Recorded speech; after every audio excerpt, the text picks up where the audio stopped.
Recording in progress.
Thank you, Clerk.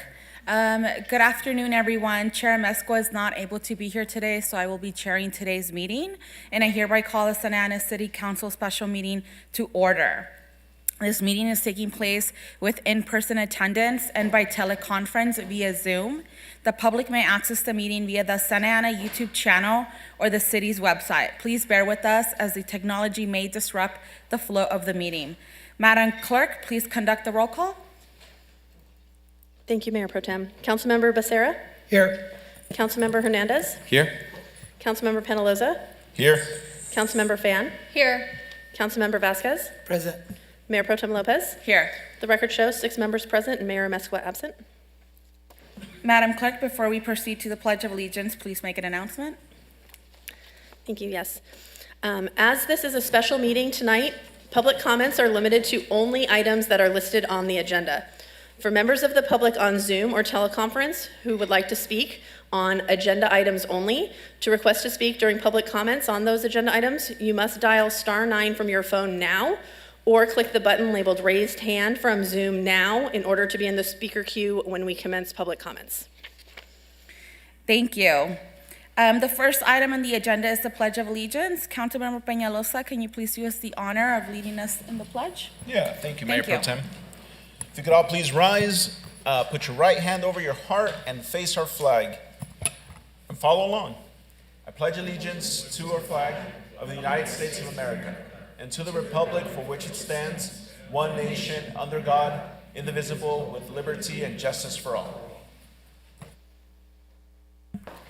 Thank you, Councilmember. Words of inspiration will be provided by Pastor Dion Thomas from Help is on the Way Church.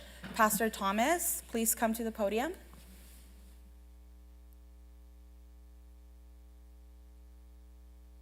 Good evening, everyone. Small correction. I'm from Sunrise Community Christian Church. Thank you. I apologize for that. That's okay. It's perfectly fine. It's okay. Just S-O-N. The sun has risen, sunrise. That gave me a chance to explain that so all things work out. And my words of encouragement for today, as I was thinking of what to say, I just want to make it personal that in the field, that I'm in, a lot of people want to explain things to me, and I just tell them, I don't want to hear it. You don't have to explain it to me because I'm a man of the cloth, so I'm going to forgive you and everything is okay. But then my wife had to correct me and say, everyone is not like you. Some people need to hear why they did some things and let them explain what they're talking about. So my words of encouragement for today is acceptance. And that comes with understanding. You may not accept what people are saying. You may not accept what they're doing. But if you get the understanding of why they did it, then maybe you can accept it. So for those in this meeting today, I ask you and I encourage you to listen. Just listen to what they're saying. Sometimes my mind wants to say things without hearing everything. Listen. Close your ears, close your mouth, listen to what they're saying, and then hopefully you'll be able to understand it, and then you can accept it as something that they believe in.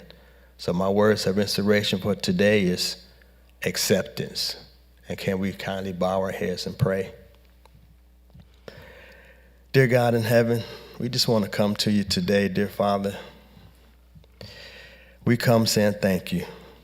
Thank you for waking us up this morning to see one of your great glorious days that we never seen before. We come to you today, dear God, asking you to just allow us to open up our ears and close our mouth just for a little while today when someone is speaking, dear Father. We ask you to allow us to open up our heart, receive what they're saying, understand what they're saying, and get the acceptance to say that it's okay for them to think that way, to feel that way, and believe like that. I may not like it, but I can at least accept it because that's what they believe in. And on the other side, dear God, we want those that hear us listening and hear us speaking, that we listen to them that may be speaking and accept what they're saying just as much as we want them to accept what we're saying.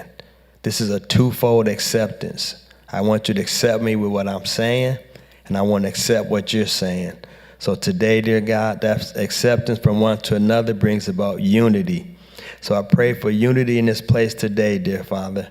I pray that we understand, accept. We may not agree, but at least we give them the chance to express their feelings and their thoughts. And so today, dear God, I pray for unity.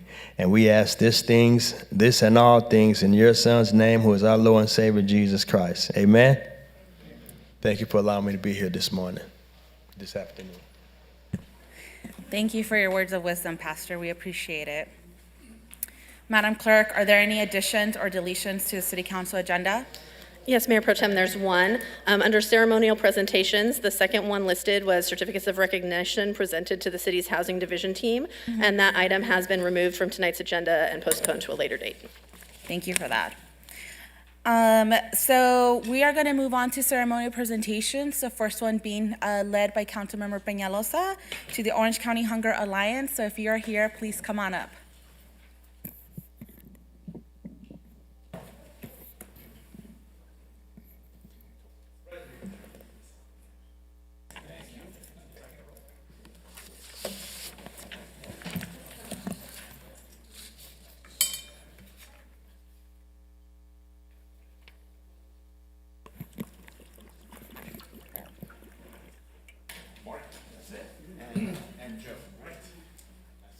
Again. Good afternoon, everybody. Santa Ana City Council, chambers, audience, hello. Hope you're having a nice Tuesday. Today, the city of Santa Ana proclaims September 2023 as Hunger Action Month and presents this proclamation to the Orange County Hunger Alliance.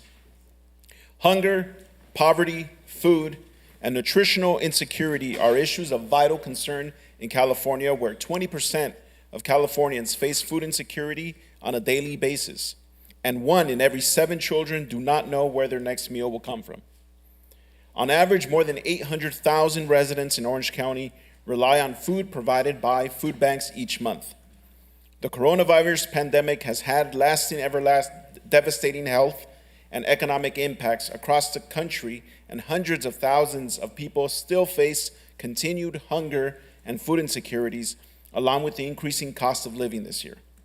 This is why the city of Santa Ana is committed to fighting hunger in all of our communities. In fact, since launching the Revive Santa Ana food distribution program back in 2020, the city of Santa Ana has fed more than 235,259 residents. We are pleased to collaborate with the Orange County Hunger Alliance to educate the public about the role and importance of food banks. During the first week of September, the iconic Santa Ana Water Tower will be illuminated orange in honor of Hunger Action Month.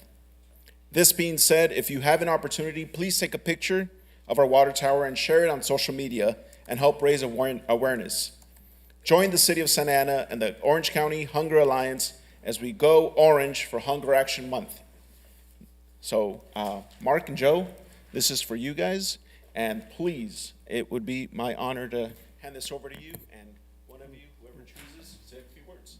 Thank you. Again, Mark Lowry from the Orange County Food Bank, and we distributed 26 million pounds of food last year, helping on average 400,000 people each month. But we recognize that hunger is just one symptom of poverty, and the issue of poverty is too big for any one organization to address. So nearly 5 years ago, we formed the Orange County Hunger Alliance with the Orange County Food Bank, Second Harvest Food Bank of Orange County, and Abound Food Care to work together for strategic solutions to address some of those underlying causes of hunger, those issues of poverty that create situations in which so many people in our community struggle to meet their basic needs. And thank you for this recognition. Hunger is not an issue that only occurs during COVID or during the holiday times.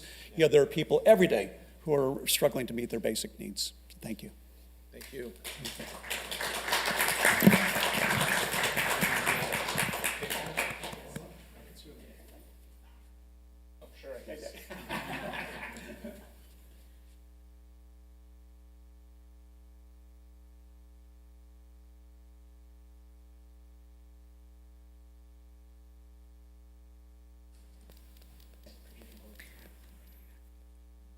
Thank you. Next, we will, the next presentation will be made by Councilmember Vasquez.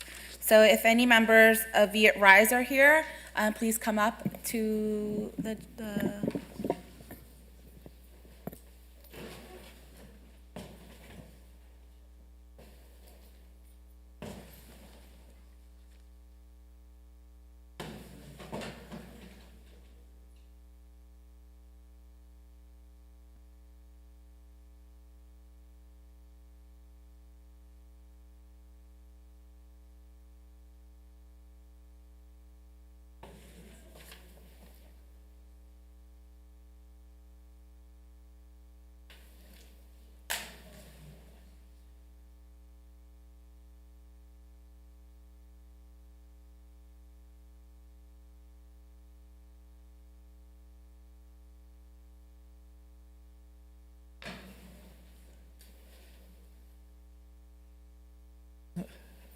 I am so honored here to be presenting an astounding contribution to the community, Via Rise.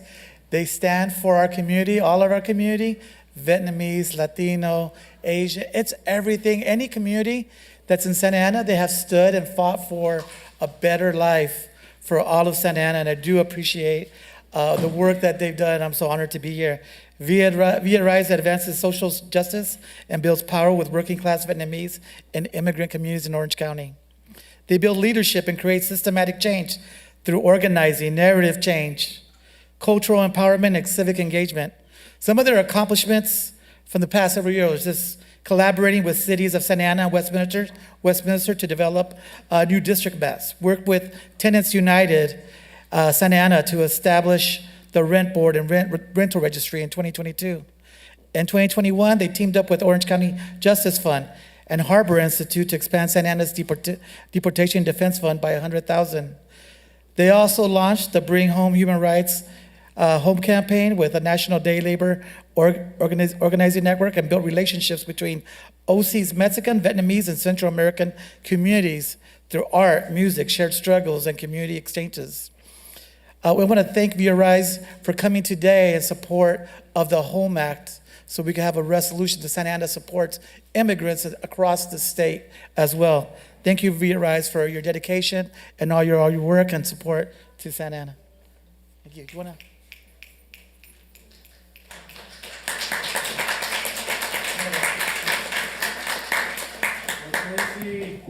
Hi, everyone. My name is Tracy Law, and I'm the Executive Director of VitRise. I'm going to speak on behalf of our entire team. As you can see, we roll pretty deep.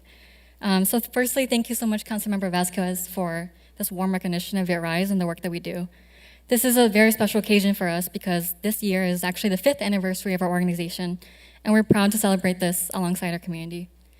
I'll try to keep this short, but what I do want to say is that the work that VitRise does, and has always done, has been to uplift and build the community power of working class, low-wage, low-income Vietnamese people. As many of you know, we are the largest Vietnamese community in the world outside of Vietnam. This is where we established the first Little Saigon, and Santa Ana is actually the first city where Little Saigon started. Santa Ana is such a special place for us at our organization, not only because many of us are from here and live here, but because of the hope that the city has brought us. It was here that the impossible was made possible. It is a sanctuary city, and this is where a multiracial, multi-generational coalition made rent control possible. It wasn't just a vision, they made it a reality. I always say that what happens in the Vietnamese community in Santa Ana and Orange County sends ripple effects of positive, powerful change to Vietnamese communities across the world. We look forward to continuing to make those ripples possible in solidarity with the working class communities that call the city home. Thank you very much.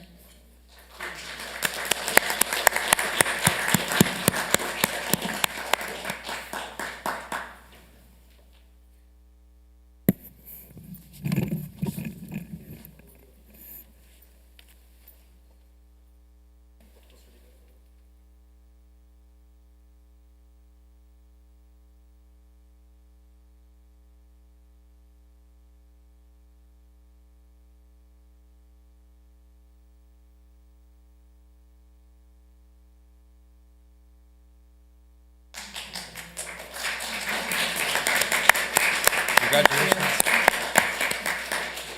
Thank you to Be It Rise for all the work that they do in our community and outside of the city of Santa Ana. This is the time of the meeting for the city council to receive comments from the public on agenda items pursuant to the Brown Act. The city council may not enter into discussions at this time. Speakers will have 3 minutes for their comments. Pursuant to resolution number 223-047, speakers are requested to refrain from profane language, racial slurs, and libelous or slanderous statements that disturb the decorum of the meeting. We will now hear from the members of the public that are on the conference call or Zoom, followed by those who are here physically present in the council chamber. Madam Clerk, do we have anyone wanting to speak on Zoom? Yes, Mayor Pro Tem, and prior to unmuting those callers, I'd like to report on the following summary of emails provided as of today at 3:30 p.m.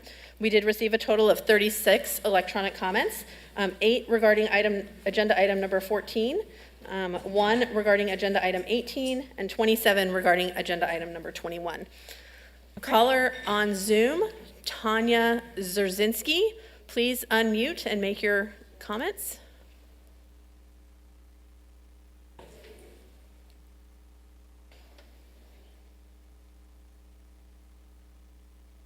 Hi, can you hear me? Yes, please go ahead. Yeah, my name is Tanya Skrzyncki, and I'm on item 21. So do you just need to know that because there's nowhere to put that?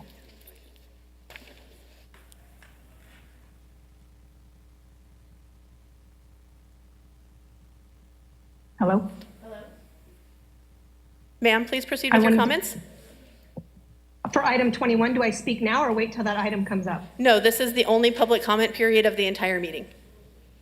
Oh, okay. Well, I wasn't prepared to go first, but I was just calling or on the meeting because I know that you guys had passed that whole rent control and rent stabilization or whatever at a super late 2 o'clock in the morning or 1 o'clock. I had no idea you guys were putting that through.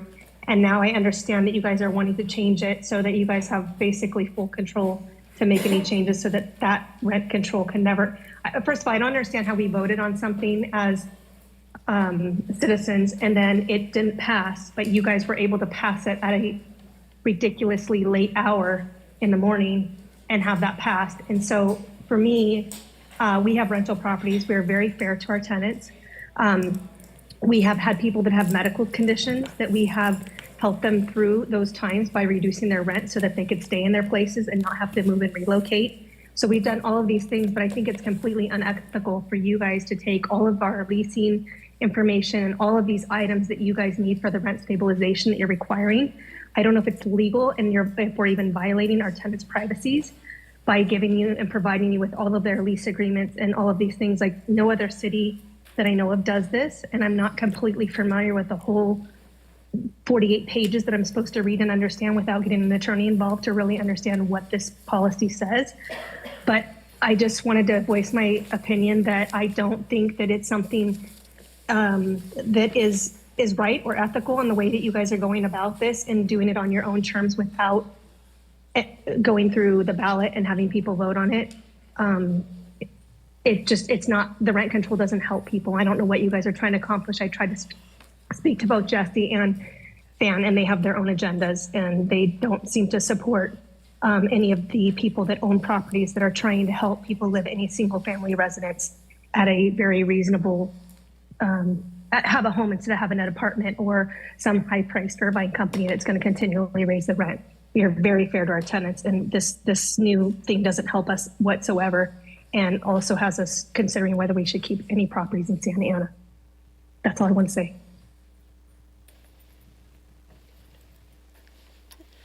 Next speaker, Gemma Suarez. Please unmute and proceed with your comments. Hello, can you hear me? Yes, please go ahead. Okay, dear Santana City Council members and Mayor, I'm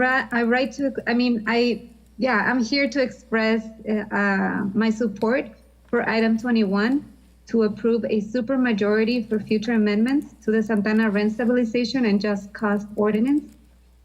This movement for development without displacement policies has been loud and clear for many years. Longtime Santana residents, working families, and elders, and young people from different cultural backgrounds advocated for a policy that could lessen the stress of not being able to afford rent. It was a struggle against uncertainty. After so many philosophical battles, today this ordinance is one of the best rent stabilization and just cause ordinance in the whole state. It is a good example of a policy that not only helps with rent control, but also it helps with the reduction of unfair evictions. This ordinance also represents participatory democracy where everyone's voice was taken into account. It is historical. Please consider adopting the amendment so that Santana keeps protecting our vulnerable population. Thank you so much. Next speaker, Juliana Mushiev. Hello, my name is Juliana. I'm a resident of Santa Ana, Ward 4. I'm also an organizer in the community, and I also want to speak in support of item 21. I live in a rent-controlled apartment complex, and I make, higher than, about the median income for this area, and I'm still sort of struggling to afford, my monthly housing costs. And that can be said for the vast majority of, Orange County, California, and the United States. We're in a housing crisis right now. And rent control is one of the many things that we need to put in place to make sure that people are able to afford a home, that people don't end up homeless, that they can afford other things that they need other than a home. But right now, a lot of the people living in Santa Ana and everywhere are housing cost burden, meaning that they're spending more than 30% of their income on their housing costs. This is essential to the lives of working people, and I fully support item 21, and I hope that I can stay here and live here in Santa Ana reasonably with the help of this ordinance. Next speaker, Lorraine Doring. Please unmute.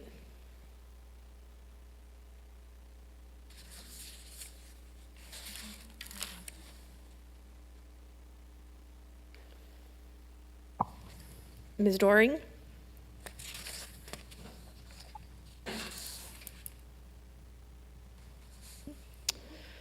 Next speaker, Mextli Lopez.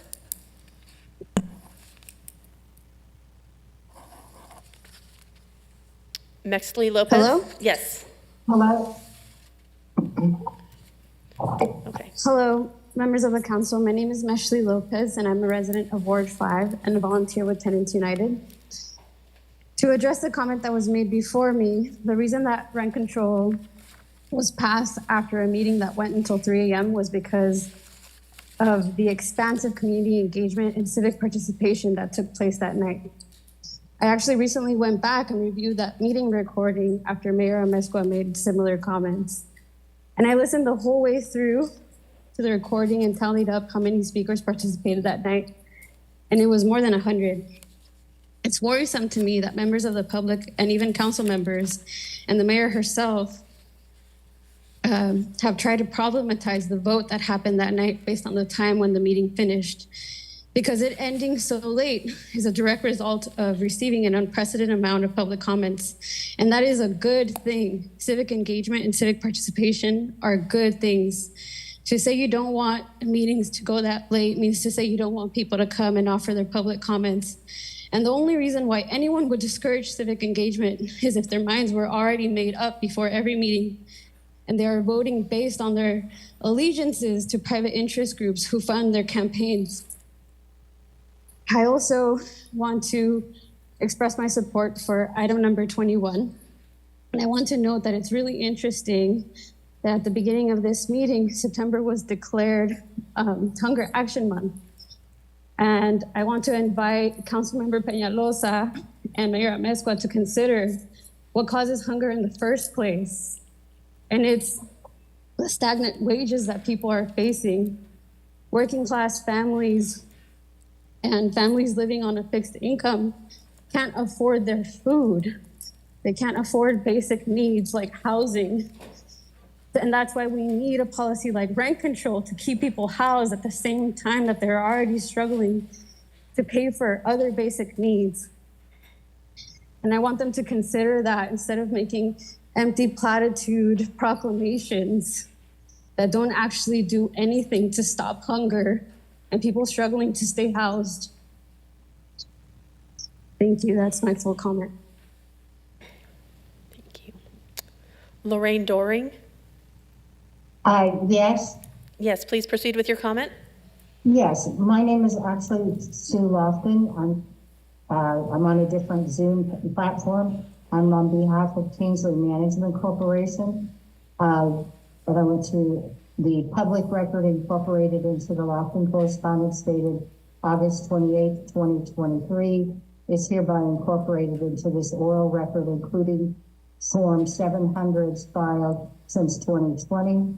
The issue tonight is not whether you can pass rent control or just cause eviction ordinance. The issue tonight is whether you have the authority to change the voting percentage, excuse me, from majority to supermajority, and whether the facts presented would support such a change. We request you support your city charter and the law by denying any action on the matter before you. The notice of hearing, the agenda, and the staff report by procedure and content violates the numerous laws designed to protect the statutory and constitutional rights of all citizens to provide open, honest government action, access to process, and right to be heard. I agree with the previous speaker on that. The action before you breaches your duty to operate in accordance with the charter of the city of Santa Ana. There is no legal basis to support moving forward with this matter. There is no factual basis presented to support the requested voting percentage change in the RSO JCEO. The facts in support of the amendment, as provided in the staff report footnotes, a combination of political positions, statistics which do not apply to mobile homes or mobile home parks, and the result of a solicitation from FEMA for opinions, which concluded if rent restrictions imposed, then you must provide mitigating provisions on the impact of landlords. What mitigating terms has the city provided? None. And instead, you've created regulations of imbalance, such as the rent board. Yet the council mitigated their own exposure by amending the confidentiality agreement requirements to eliminate the requirement to report any rental 30 days or less. Are you going to allow the landlords to exempt rentals 30 days or less? As for renters, the city held at as of the September 2021 hearings, excess funds that was given from the federal and state government to assist residents who needed the money, who needed help paying their rent. And the city has failed to provide programs to the mobile home owners to expedite their access. Ma'am, your time is up. Pardon? Your time is up. Next speaker, Sarah Perez. Please unmute. Hi, I just wanted to present myself. I'm currently actually an intern for El Centro Cultural de Mexico in Santa Ana. And this was in regards to item number 21 as well. I just wanted to speak on my own experiences from, like, as being a student at UC Irvine, how scary it is to have uninsured housing and how intimidating it really is and how much stress and anxiety inducing it really is. So, I mean, I really do appreciate the community of Santa Ana coming together in order to promote and instill some sort of like reassurance for the community for housing. So, based on my own experiences, I've always rented throughout my whole life. So I really appreciate that mobilization. I really hope it stays preserved as well. So thank you. Mayor Pro Tem, that concludes the public speakers on Zoom. Thank you, Clerk. We will now move on to the speakers that are in the chamber. The first speaker is Clay Hage. The second speaker is going to be Mr. Tim Johnson, and then Nathaniel Greenside. So please be ready.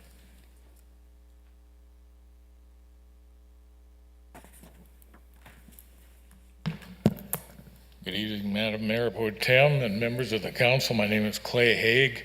I'm the Director of Operations for Park Management, Inc. We operate Bit of Home and Liberty Mobile Home Parks in Santa Ana. We are here to urge you to reject any direction to the staff to amend your rent control ordinance to require a 5-7 vote to amend.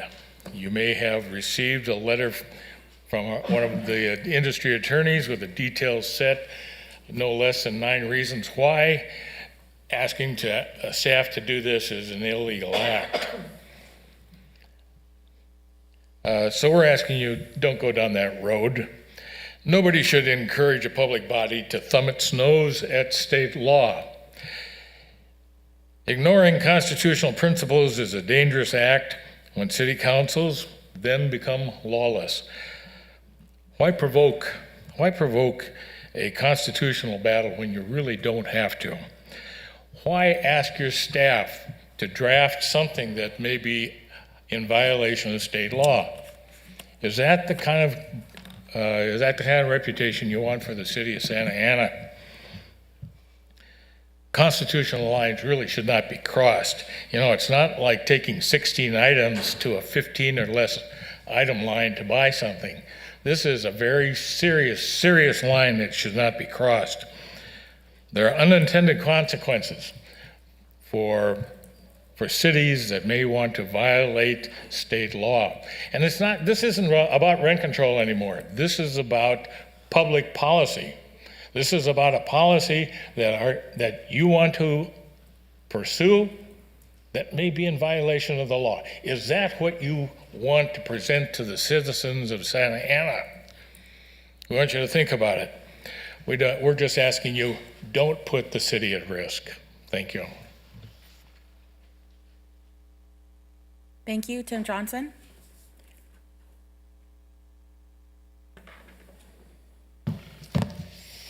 Good evening, Mayor Pro Tem and the rest of the council. Thanks for allowing me to speak.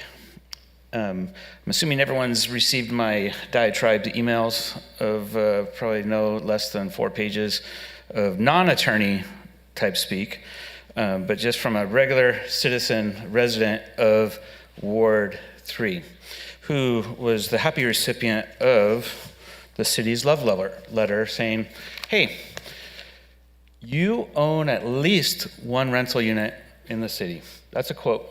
You own at least 1 rental at the above property address, which is my house, that I leave from my home to go to work, pretty much 7 days a week, unfortunately, that I go home to, and that my 3 kids have come home from the hospital from, and you're saying that I own a rental unit there because I have a Mills Act home, and that Mills Act home does not have a homeowner's exemption with the county. Not all homeowners that own a single family residence even have a homeowner's exemption. I'm a CPA, I work in tax every day. There are many of my clients here in Orange County who don't even know about the homeowner's exemption. It was a form that was part of their massive amount of documents when they originally purchased their home. It's about $70 a year in property tax savings. They don't even know about it. $70 would be great in a lot of their pockets, but they don't even know about it. The city sent 32,000 of these letters, is what I've been told. 32,000 of these letters that at my firm, color copies cost more than black and white. So I suspect that this has probably cost about $60,000 to $90,000 just to send these 32,000 letters out. And we are here saying you need to go register, even if it's your home, register. You need to then have 2 options, and this is according to the letter and the registration site. Register and be part of the registry, or register and ask for an exemption. The exemption, I can't sign unless I commit perjury because I don't have a tenant. Excuse me, Mr. Johnson, I apologize for interjecting. And so I'll get to the 2/3 if time is allowed. But because tonight is a special meeting, comments are limited to matters that are on the agenda. That's correct. And my concern with this is if we are going away from going into this with a majority any changes of it being at 2/3, I think that we have to look strongly at that and look strongly at how this is impacting our residents right now. So I would leave you with that let's make corrections to this. Let's pause. Let's get the PIO to put out information on this. Stop it, restart. Let's do it right. Thank you. Thank you, Mr. Johnson. Nathaniel Greensides? After Nathaniel will be Ana Charco and Daniel Morin. Nathaniel Greensides, Ward 5 resident. I have submitted written comment on item number 21 as well.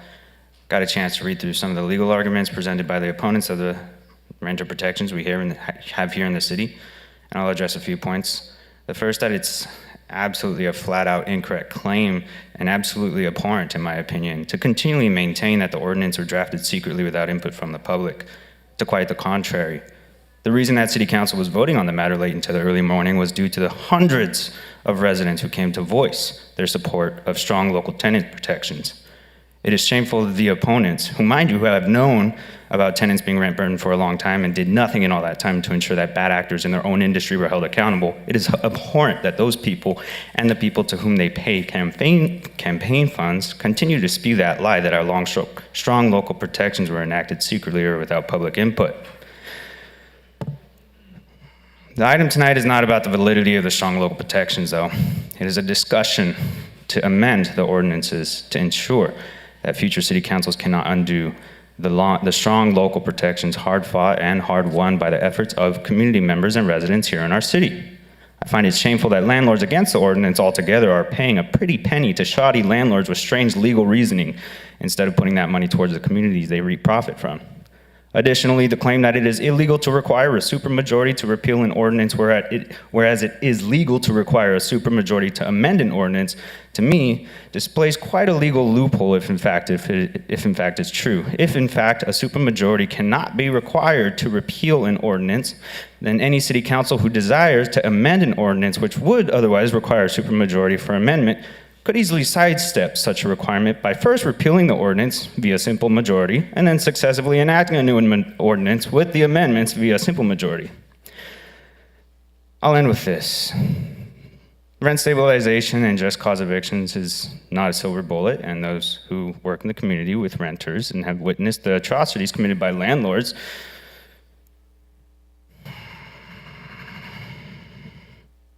it's not a silver bullet to solve housing affordability issues. There was a multi-unit building where all tenants were evicted prior to the local protections becoming effective. The building had all kinds of maintenance issues, and again, this was prior to our local ordinances existing. The building at 1104 North Lacey Street sits vacant to this day. It had been acquired by an out-of-town investor who pretended that he was just a manager, not the sole owner of the LLC, which had bought the building and evicted everybody. Rent stabilization ensures that those who have been in Santa Ana can afford the rent increases to continue to live in their own communities here in our city. It cannot ensure that those who are unhoused will magically be housed, never aimed to do such. It ensures that those who have been housed here in our city can remain. Thank you. Thank you, Mr. Greensides. Ana Charco?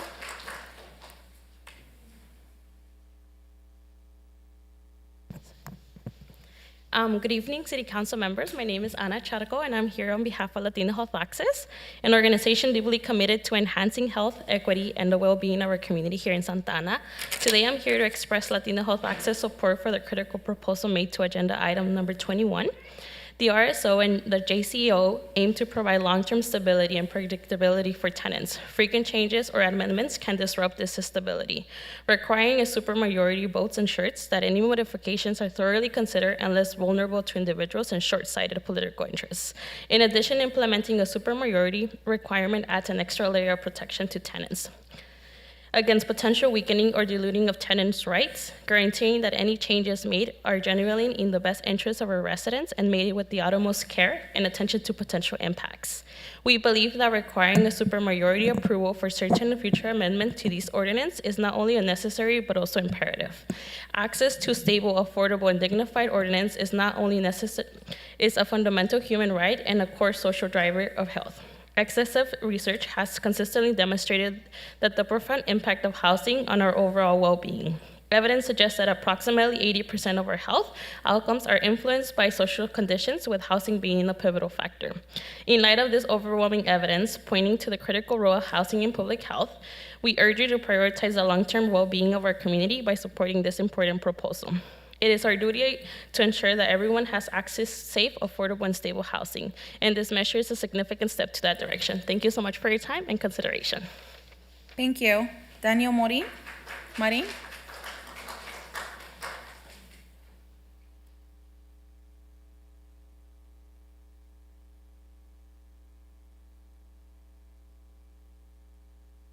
Good evening, council members and absent Madam Mayor. I'm going to talk about two topics, both short. First one is 8, 9, 10. When it comes to rezoning and construction contracts, the city of Santa Ana seem to change rapidly fast in the sensitive wards and make no changes in the privileged wards. It is significantly unfair to some residents to deal with construction noise, chemicals, tar, stress, financial hardship, and illnesses. I would like to ask the city for records and all the streets and areas that got rezoned for commercial use and continuous construction work. I ask for this information to analyze and identify the disparity within our community and those that are affected and those who benefit from the hardships of others. For item 21, the Santa Ana housing market and rental has always been fair in the Orange County region, but within the last 5 years, it has been unfair. Many of our born and raised residents simply get bought out by outside money. I would like to propose an idea of making Santa Ana the first ever family first and rental buyer city. This will stop investors, hedge funds, corporations, and house flippers from manipulating the housing market and monopolizing supply and demand. Homes are not meant for business, for corporations, for profit gain, for investors. Homes are made for family, for memories, for experiences, for shelter, and for generational wealth. Thank you. Thank you for your comment. Before I call the next speaker, City Manager, do you think we can accommodate the AC levels? It's a little too cold up here. Certainly, Mayor Pro Tem. Thank you for that. Next speaker, Silvia Vendaño, and after Silvia will be Kaylee Levitt.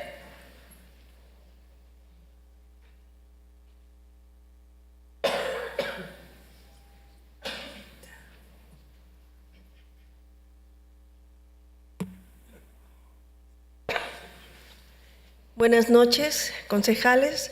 Otra vez aquí, feliz de estar en este lugar con todos ustedes. Y yo vengo representando a todas las personas que no pudieron llegar porque están trabajando, porque están cuidando a sus niños, porque están limpiando sus casas, porque están haciendo el jardín, porque están trabajando, ¿verdad? Pero bueno, yo tengo la oportunidad de hablar con todos ellos. Yo soy consejera de inquilinos en el Centro Cultural de México y soy voluntaria de Inquilinos Unidos de Santa Ana. Entonces, yo vengo a hablar de los sueños, ¿verdad? Ya no vamos a hablar de tanto que caminamos, de tanto que trabajamos para conseguir este sueño, que es el control de renta, que se hizo realidad y que ahora lo estamos viviendo, ¿verdad? Estamos felices de que se haya logrado, de que hayamos ganado.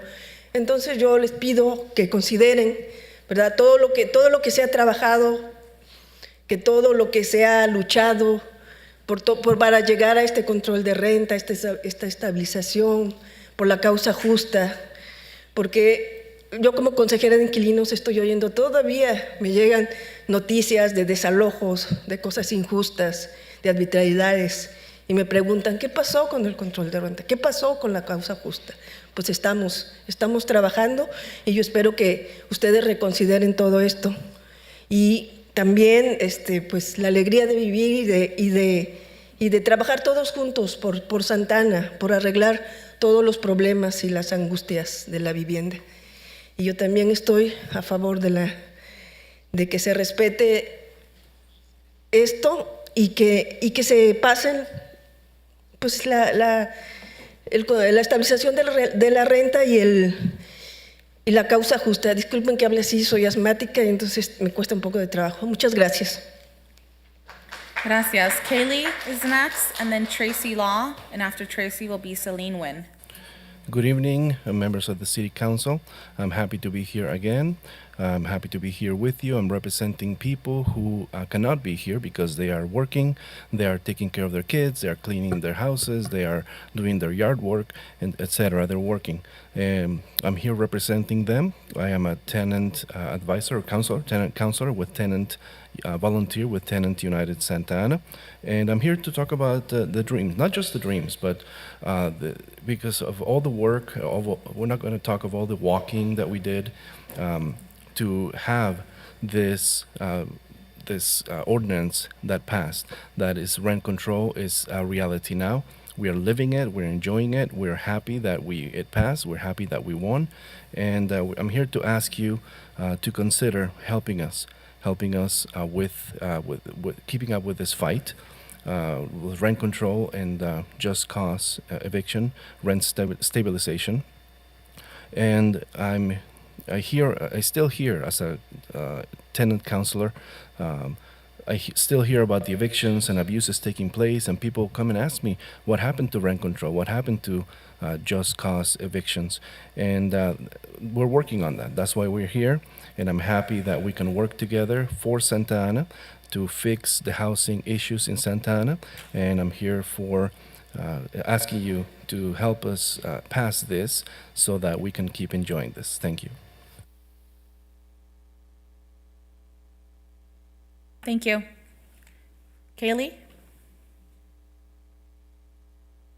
If Kaylee's not here, Tracy Law would be next, and then Celine Nguyen.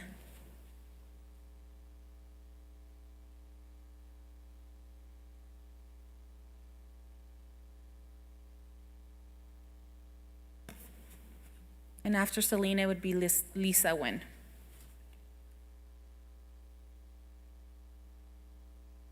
For that really long walk. Hi everyone, my name is Tracy. I'm the director of VitRise, and I'm also a resident of Ward 1. On behalf of my organization, I'm here to speak about items 14, 18, and 21. Firstly, we are in strong support of the resolution in support of the HOME Act. Thank you tremendously to Council Members Fan and Vasquez for championing and supporting our immigrant and refugee communities. The HOME Act, in a nutshell, is simply about treating people the same under the law regardless of where they were born. Rather than experience the freedom that they earned after completing their prison sentences, immigrants and refugees are handcuffed and transferred to ICE detention. If they were a citizen, that would not be the case. So this bill really is about fairness and equality, and it's important that Santa Ana stands for that value. Secondly, we oppose Agenda Item 18 and urge the city to not enter into contract with Lexipol. Disturbing reports from reliable sources, such as the ACLU of Washington and the Northwest Immigrant Rights Project, reveal a disconcerting pattern surrounding Lexipol's policies. These policies have historically prioritized police officers' protection over true public safety, often leading to excessive use of force and endangering the community. Alongside the heightened risk of lawsuits, the harm that Lexipol's policies have caused and will continue to cause to the broader public should stand as sufficient reason why contracting Lexipol to draft policies for the city of Santa Ana should be avoided. And finally, we are in strong support of Agenda Item 21. The reason why the community makes the effort to go out and vote and elect people into office is because we want them to stand with us, the people, not corporations or people who are in the business of exploiting our communities for profit. I believe that it's truly delusional for anyone to say rent control does not support our community. As an organization, we support any action that will strengthen the city's rent stabilization and just cause evictions ordinance, including this one. Thank you. Thank you. Celine? After Celine, it would be Lisa, and then Chloe. Good evening, City Council members. My name is Celine Nguyen, and I'm here today with VitRise to declare my support for Agenda Items 18 and 21 and opposition to Agenda Item 14. I'd like to speak a bit more about Agenda Item 18, the resolution declaring support of the HOME Act, or Assembly Bill 1306. As a Vietnamese American who comes from a proud family of refugees, I am in disapproval of the unfair and undeserving double punishments to other immigrant members of our community. The HOME Act will ensure that no member of of our community will have to worry that they will be forced out of their home here in the USA due to their immigration status alone. If Santa Ana is truly a sanctuary city, the Home Act will uphold Santa Ana's values towards justice, equity, and safety in an indiscriminatory manner for all residents. Again, I am in support of agenda items 18 and 21, and I am in strong opposition to item 14. Thank you.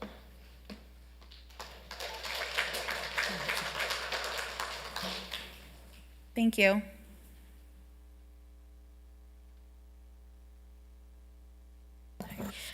Good evening, City Council members. My name is Lisa, and I am with VitRise today. I am in support of agenda item number 18, the resolution declaring support of the Home Act AB 1306. The Home Act is a safeguard for immigrants and refugees who have earned their release through prior criminal justice reforms, protecting them from unjust double punishment during prison to ICE transfers. System-impacted community members are just as deserving of a chance at creating a life that they want, especially after earning a second chance to be with their loved ones in the community. As the first city in Orange County to declare itself a sanctuary city, Santa Ana must take this stand calling for the end of ICE transfer and advance California's status as a true sanctuary state for immigrants and refugees. In addition, I strongly support agenda item number 21.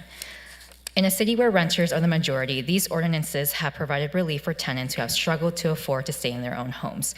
Families, seniors, mobile home residents deserve the right to live comfortably in their own homes without the worry of being pushed out, of being evicted, of having exuberant rent increases. Our team of canvassers go door to door for the past few months, making sure that our residents are being heard, that their stories are being heard. And often the number of rent increases has really caused them to fall to sickness. The stress that they have to be under is a continuous fault that we must fix.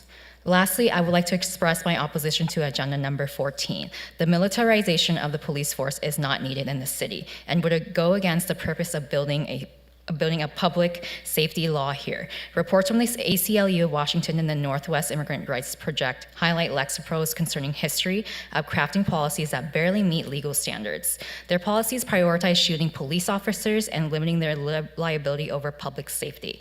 These policies have enabled unnecessary use of force incidents and inflicted harm on the people.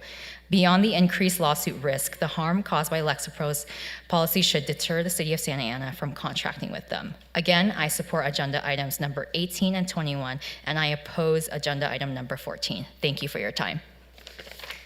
Thank you. Chloe. After Chloe, it will be Eric Doe and Celeste Vasquez. Good evening, City Council members. My name is Chloe Vogt, and I'm here with VitRise, and I am an undergraduate student at UC Irvine. When I look at our local communities in OC, I see the resilience of immigrants and refugees, but also the prevalence of cruel double punishment when individuals who have earned release from incarceration are transferred from prison to ICE detention centers. Therefore, I would like to extend my support for agenda item number 18, the resolution declaring support of the Home Act AB 1306. The Home Act would ensure that immigrants and refugees are included under existing criminal justice reforms, protecting them from cruel persecution through the prison to deportation pipeline. This bill is only one step in reshaping our punitive society into one that treats the individual not as a statistic, but as a human, a holistic being with opportunities to grow and be rehabilitated. Secondly, I support agenda item number 21. The proposal to create an ordinance to require supermajority approval for certain future amendments to Santa Ana's rent stabilization and just cause eviction ordinance. Housing is a human right that we must fulfill in Orange County and beyond. Rent control and tenant protections have improved the well-being and safety of our communities, safeguarding their access to shelter. The Santa Ana ordinance has elevated the standard of living for residents, and requiring a supermajority approval would protect it from short-term corporate interests and political power plays. Protect it from influences that value profit and control over the people. Lastly, I oppose agenda item number 14, the master service agreement with Lexipol. The private company creates law enforcement policies that allow for the unnecessary use of force, violating laws like the California Act to Save Lives. Additionally, some of its protocols instruct local police on how to enforce immigration law, using ambiguity that leaves room for racial profiling and the mass criminalization of immigrants. Treading low legal standards, Lexipol makes police departments, including SAPD, more susceptible to costly lawsuits and subjects city residents to harm, which should discourage Santa Ana from working with them. Again, I support agenda items number 18 and 21 and oppose agenda item number 14. Council members, do you want our future to be rooted in fear, intimidation, and violence? Or do you want to build a future of transformative justice, equity, and belonging? The choice is yours, but the possible ramifications will be shouldered by the community. Thank you. Thank you. Eric Doe.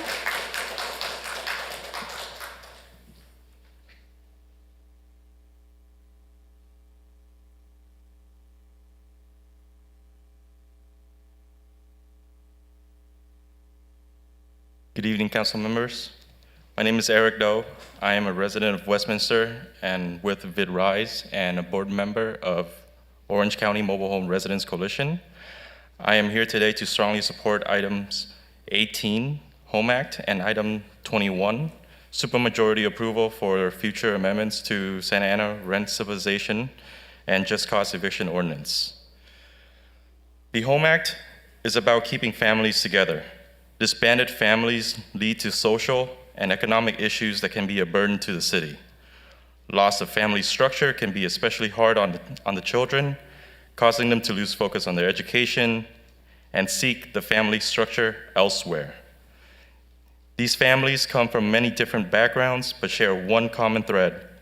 They are all immigrants. Therefore, I strongly urge you to vote yes to keep these families intact.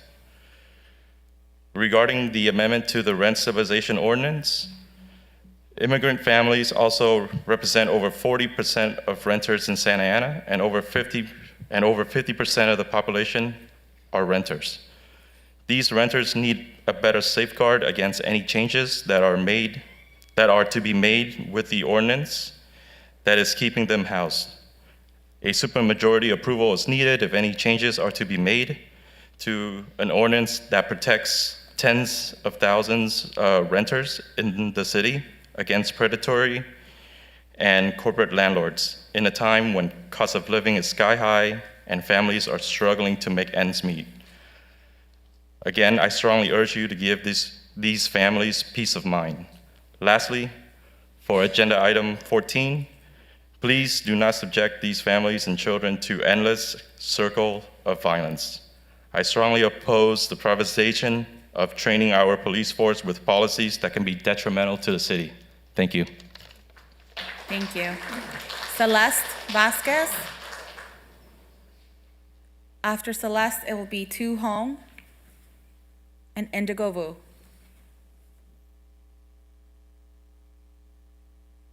Hello, my name is Celeste. I am a resident of Santa Ana, and I'm also speaking here along with VidRise.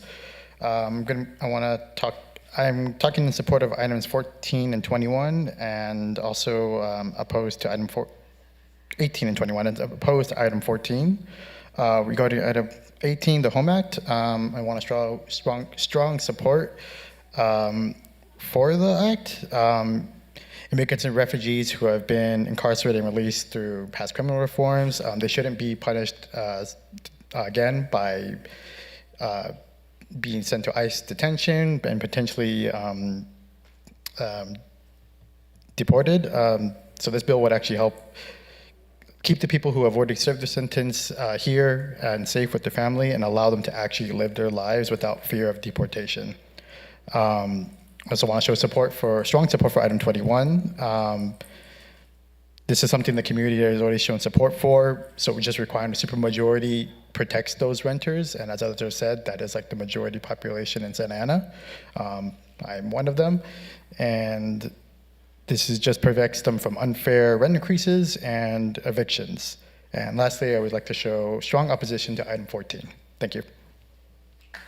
Thank you.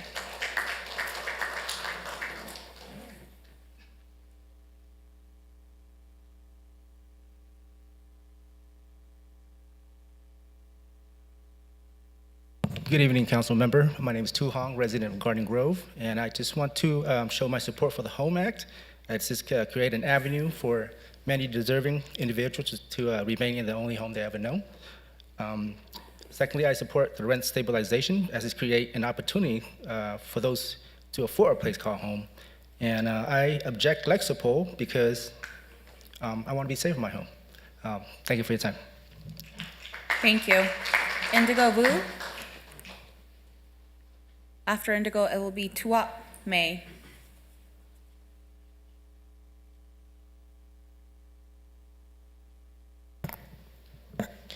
Good evening, Santa Ana City Council members. My name is Indigo Vu. I am a staff member of VitRise and a resident of Ward 1.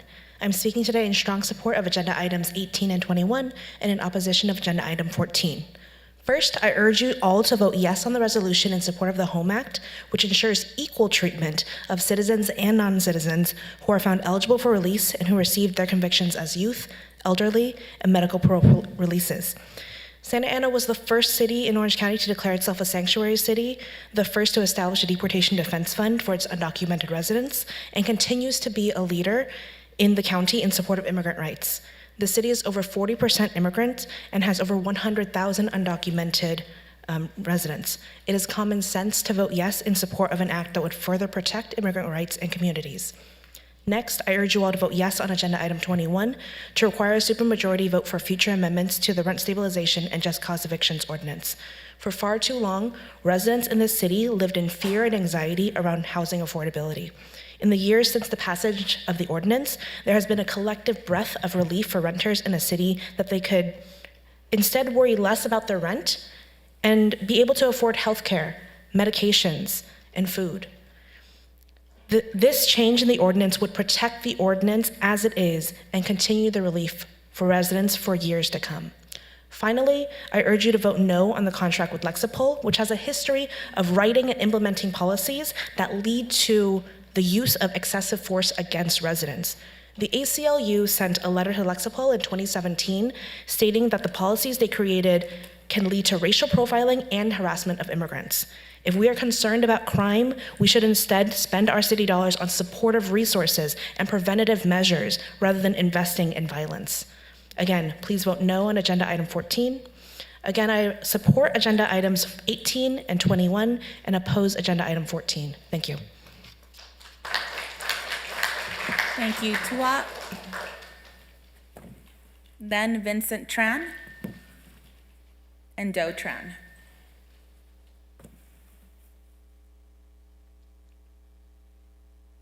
Good evening, City Council. My name is Tuat Mai. I'm 76 years old.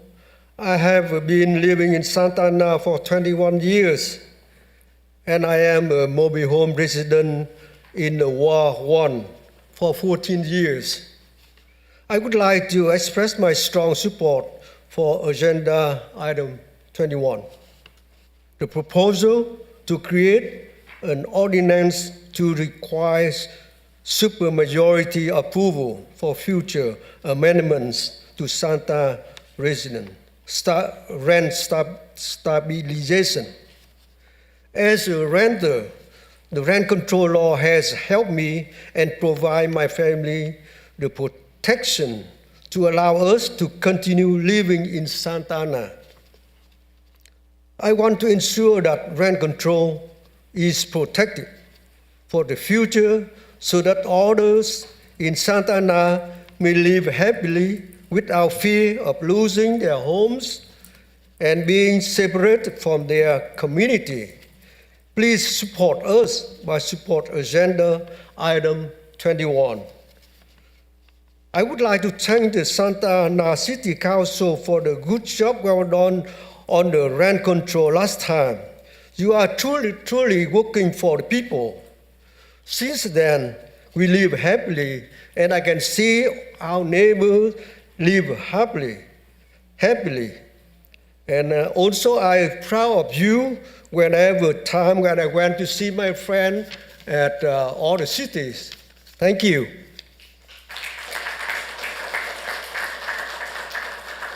Thank you, and please accept my apologies for mispronouncing your last name. Go ahead, Vincent. Good evening, City Council members. My name is Vincent Tran. I'm the Organizing Director at VitRise. I would like to speak on 3 agenda items today. number 18, 21, and 14. So firstly, I support agenda item 18, the resolution declaring support for the Home Act. So this morning, the LA Times published an article detailing the ACLU NorCal's report that actually revealed that the California prisons are making racist assumptions in reporting prisoners to ICE, irregardless of their immigration status. This report states, and quote, "In their zeal to collude with ICE, the California Department of Corrections and Rehabilitation is not only targeting people who have served their time and it is set to return home for detention, but is also sweeping up U.S. citizens and green card holders, relying on racist assumptions and ignoring their own records. This is clear evidence that the Home Act is sorely needed to protect immigrants and refugees from racially motivated profiling and unjust double punishment during prison to ICE transfers." Secondly, I strongly support agenda item 21, the proposal to create an ordinance to require supermajority approval for future amendments to the Santa Ana Rent Stabilization and Just Cause Eviction Ordinance. So this law has provided the necessary protections to prevent displacement, has kept families and communities intact, and it's continued to solve Orange County's housing crisis. And we need to ensure the future of this law and to secure its viability for future generations. And lastly, I would like to express my opposition for agenda number 14, the master service agreement with Lexipol. Lexipol is a company that has numerous instances in the past at risking cities and placing them in a position where they face countless lawsuits by creating policing policies that only meet minimum legal standards. The multiple police departments that have been sued over Lexipol's authored policies, including the city of Pomona in 2020, and Santa Ana's budget, of course, is not operating with a massive surplus compared to previous years, and the city cannot afford to be placed in a financially precarious situation due to the questionable work by Lexipol. I believe the city should seek other alternatives or create those policies in-house. Again, I support agenda item number 18, 21, and I oppose agenda item number 14. Thank you. Thank you. Dao Tran. And then Annabelle Parra.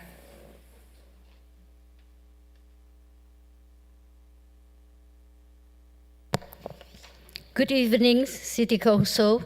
My name is Dao Tran. I am a senior mobile home resident in Ward 1. I am 73 years old and have lived in Santa Ana for 15 years.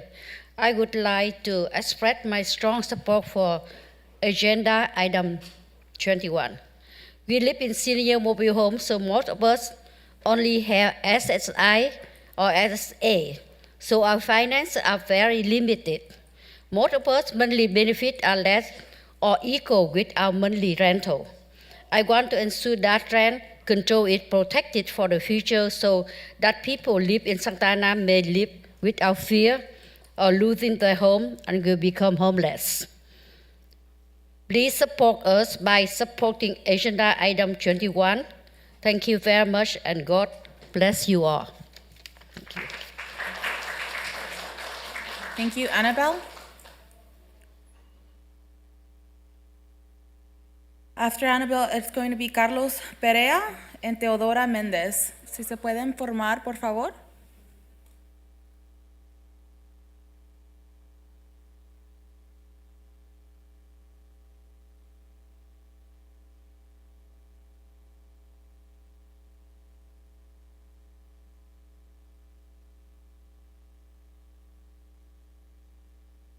Buenas tardes, concejales. Mi nombre es Anabel Parra. Soy residente por 27 años de la ciudad de Santa Ana y soy parte de la Unión de Inquilinos Esperanza y apoyo el punto 21 para proteger la ley del control de renta y causa justa, porque como madre y abuela soy la representación de la unión de las familias y jóvenes de mi comunidad y al estar aquí proyecto la unidad. Muchas gracias. Con permiso. Carlos. Good evening. My name is Anabel Parra, and I'm a resident of Santa Ana for 27 years, and a member of United Tenants for Hope. And I'm here to support item 21, rent control and just cause eviction. As a mom and as a grandma, I'm here representing families and youth here in the community, and I'm here standing as in solidarity and unity. Thank you.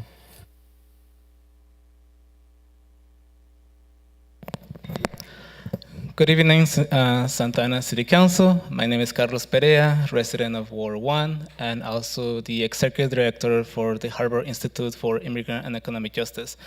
I'm here to speak on a couple items as well, but first I'll start with agenda item 18, a resolution in support of the HOME Act. So I want to, I support everything that the speakers have mentioned up to now about what the HOME Act is, but in reality, what it really is about whether or not the city believes that anyone should be treated differently because of their immigration status. We did not believe that. That's why we passed the sanctuary ordinance in 2017, and we shouldn't believe that the state shouldn't either.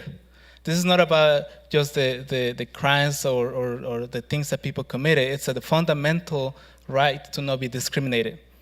And on that, just earlier today, the American Civil Liberties Union released a report that has exposed how state prisons are also transferring citizens to ICE based on racial profiling, based on discrimination, and also expose emails about prison staff joking about those.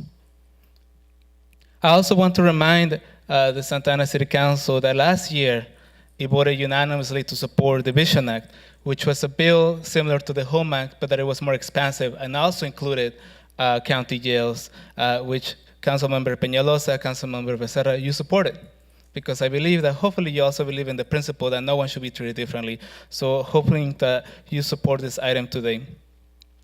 I'm also here to oppose agenda item 14, approving the contract with Lexipol company. This is also a very personal matter to me.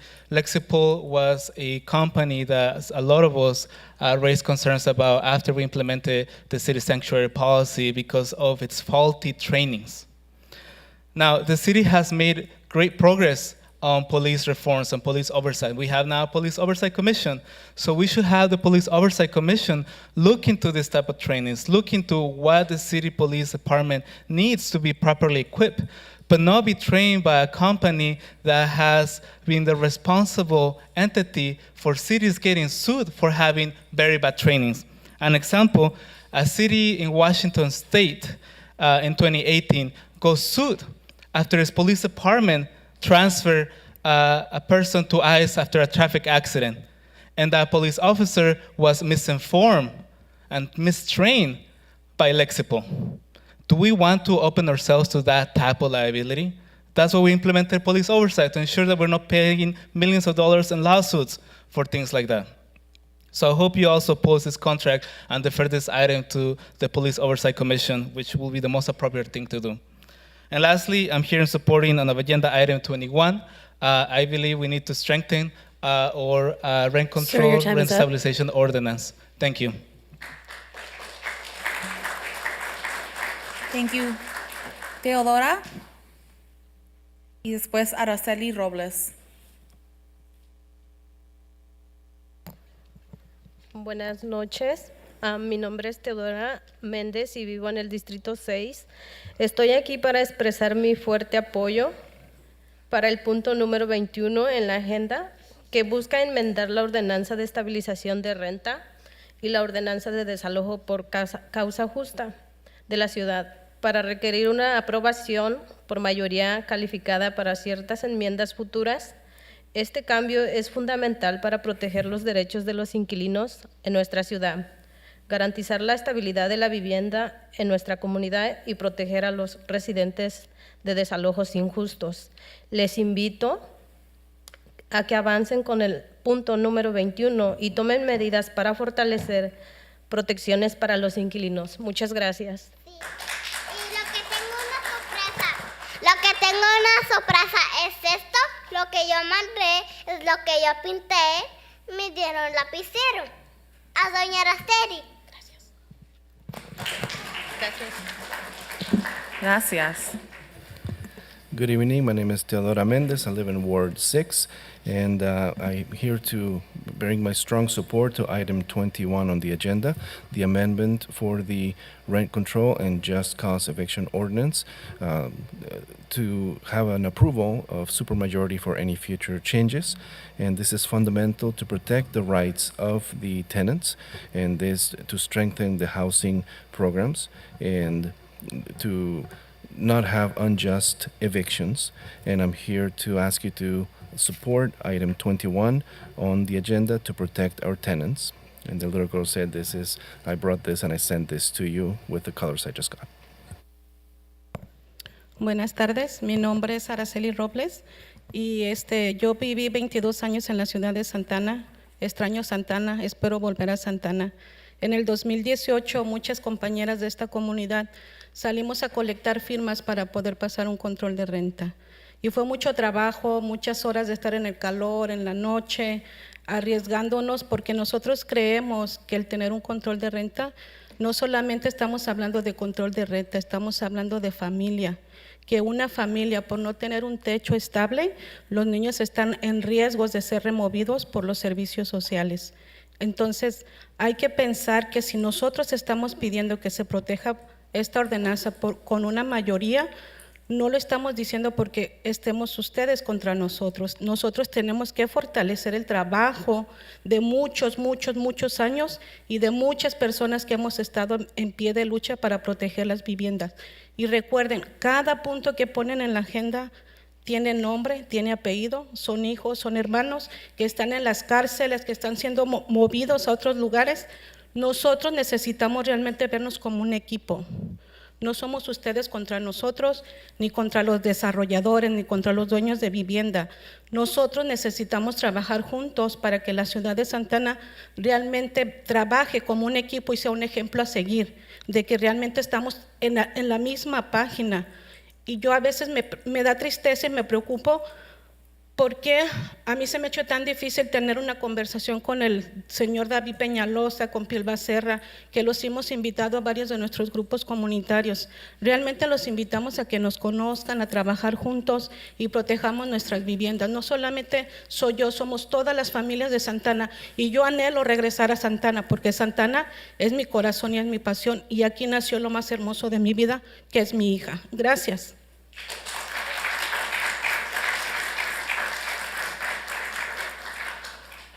Good evening. My name is Araceli Robles. I lived in Santa Ana for 22 years, and I miss Santa Ana. I would like to come back.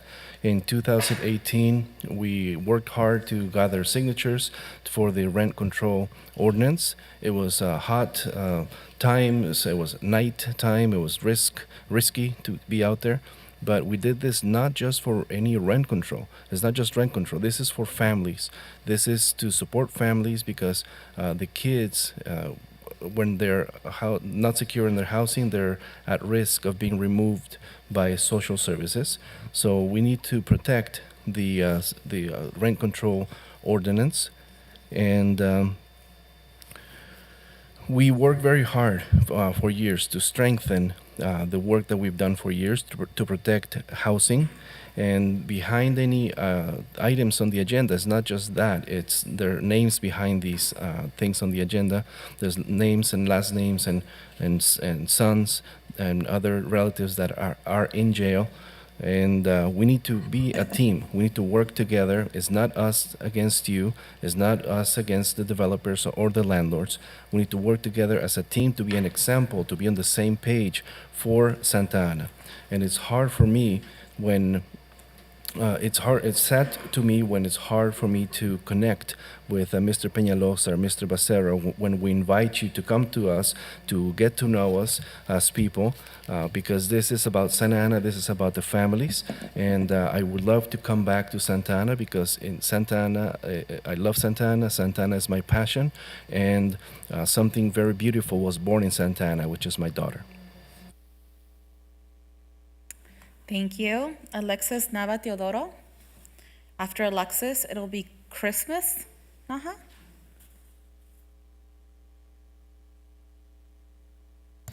Good evening, Council. My name is Alexis Nava Teodoro. I'm the founder and director of the Tanayuca Labor Project. We are an organization that focuses entirely on recuperating stolen wages in the city of Santana. We track employers that steal. We have recuperated already thousands of dollars under the pandemic in stolen wages. And that's our organization. We are here supporting, I have comments on 3 items. I'm going to start with 2 of them that are interrelated. The Home Act and that resolution. I would like to reaffirm the comment that was made by Indigo and Carlos, that in 2017, this council unanimously passed what's called the Santana Sanctuary Ordinance. And I actually would like to remind the council members here to reread that ordinance, because you might be in violation of it if you actually approve the contract with Lexipol. There's expansive language in that ordinance that if you were to read it, and I remember those of us that helped write it with the city attorney, we also met with the chief at that time, that when we created a sanctuary advisory board, and we actually explained in detail why Lexipol is never a good choice to hire. Plus, other organizations that emailed you about the Lexipol contract have educated you that there are other contractors that you can go to that will not violate human rights, such as Lexipol's record. Going back to the Home Act, we shouldn't have to argue to pass this. We are an immigrant sanctuary city since 2017. That law says that there are no city resources should be spent, even if it's indirectly, to support the separation of families, whether that's directly or indirectly. If we do not support unanimously the resolution on the Home Act, we are going back on the historical leadership that we have shared with you up in the dais, that the immigrant community demands for protection, because we're unapologetic about it, because it is our lives, and this is also about survival. We should unanimously pass this resolution and tell Governor Newsom to make this a reality. Now, to end my comments tonight, the rent control law, that was one of the most democratic passed laws in the history of this city. The fact that we do not want to support having a supermajority to protect this law, it disappoints me a little bit, because I think of my son, I think of the children that are here. Every decision you make right now, council, impacts the next 7 generations of children. We should have a supermajority. I'm full of support of item 21 to make sure that if anybody wants to change the rent control law in Santana, it will require a supermajority. And just lastly, to end my comments, I want to thank all the council members that continue to support tenants, workers, Sir, and your time is immigrants. up. That's the leadership that we need. Thank you. Thank you.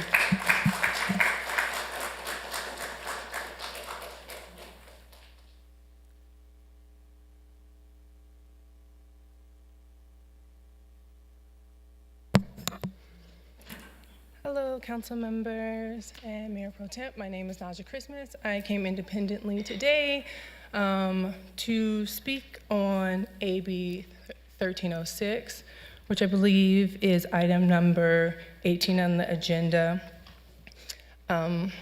So, as I was reading through the policy as it currently exists, I actually didn't really think it was real that there was such a direct policy from prison to ICE pipeline. I had to look it up on multiple sources to make sure that this was actually a real policy. And then I realized that it was, that people who are asked in this country to serve for whatever crime they committed, that they dedicated that time to, would then immediately be handed off at the end of that sentence to ICE. It didn't really resonate that it was anything that the city of Santa Ana should be supporting, but California as a whole should be supporting. It felt so far from what we should be doing, especially after asking these men and women to have served that time. People should be able to go home. If there's an immigration issue, you can contact them at their homes. It's just a preposterous thing to think that you dedicate that much time to reformation, as this prison system is supposed to be giving us, reformation, to changing your life and then to run the risk of being deported, to not even see the inside of your home, to not see your family members' faces after 20, 30, 40 years. But from a perspective of numbers, taxpayers invest a certain amount of money, I think it's about $106,000 a year per inmate, to making sure that they are reformed. So when they come back, they can be contributing members of society. Why would we invest millions of dollars to then deport these people back? That really is not a good investment, even if you don't care about it from the perspective of human rights or from a person-to-person perspective. It's just a bad investment as far as numbers go. So even if you look at it from that perspective, wouldn't you want these people to become contributing members of society after investing millions of taxpayers' dollars into their reformation? So I'm actually really sad that it exists. I really want to support AB, let me get this right, AB 1306, because I want to make sure that's right. And I want to make sure that this changes. This needs to change. So that's my time. Thank you so much. Bye-bye. Have a great one. Thank you. Marta Garcia? Marta Garcia? After Martha, it's going to be Win 10 and Michael Mai.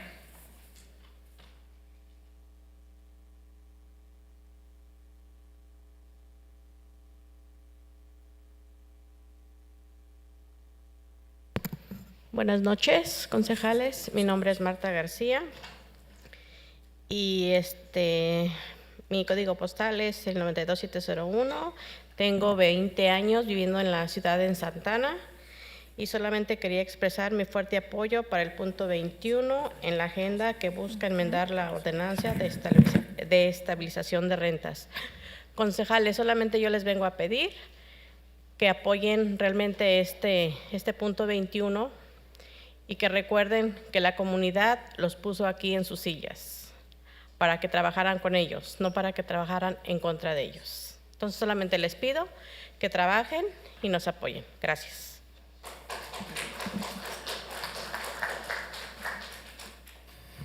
Good evening, City Council members. My name is Marta Garcia. I live in 92701. I've been living in Santa Ana for 20 years, and I'm here to express my strong support for item 21, the rent stabilization ordinance. And I'm here to ask you to support item 21 on the agenda.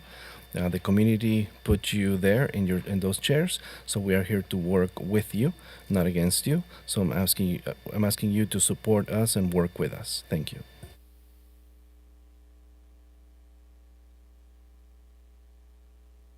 Hi, my name is Tin Nguyen. I'm the Immigration Justice Coordinator at Bid Rise. I'm here to support item 18, 21, and oppose 14. But actually today I want to share my testimony on item 18. I came from an abusive home, bullying school, came as a child refugee raised in Pomona, California. Didn't feel safe at home, didn't feel safe in school, so I turned to the street and joined a gang for protection. At a young age of 12, in my early 20s, I took a man's life. And I was sent to life without the possibility of parole. During my 22 years, I took responsibility and accountability for the crime for what I have done. I attended numerous self-help classes. I got my AA degree, got my bachelor's degree, and graduated with summa cum laude. I joined the Power for Life program to train a shelter dog to become a service dog for all veterans with PTSD. And I was commuted by Governor Jerry Brown, and I was found suitable for parole. The commission stated that I was no longer a threat to society, but I would be an asset to the society. But upon my release, I was detained by ICE, where the day that I worked so hard for, instead of walking out the gate of freedom, I was shackled and handcuffed and transferred to Airlando ICE detention center, where I spent the next 10 months, once again, fighting for my right to go home. With the help of our community, I was released. And today, after 2 years integrating into our community, I have earned my master's degree, my MBA. I continue to work with shelter dogs, rescue dogs, and I am currently helping the Vietnamese immigrant community, citizen community, to integrate back to society by giving them resource and referral. And I think this is what the HOME Act is about. It protects individuals like a community member like myself that is committed to our transformation to be productive member of our society and protect them from the double punishment.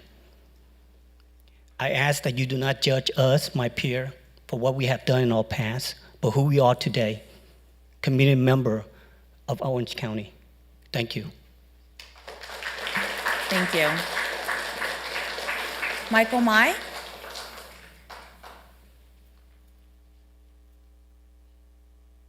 Good evening, Santa Ana City Council.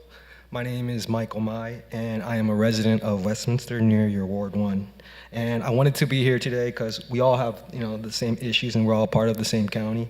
And I also wanted to speak today on the agenda item number 18, which is the subject of the deportation of immigrants and refugees who have been incarcerated.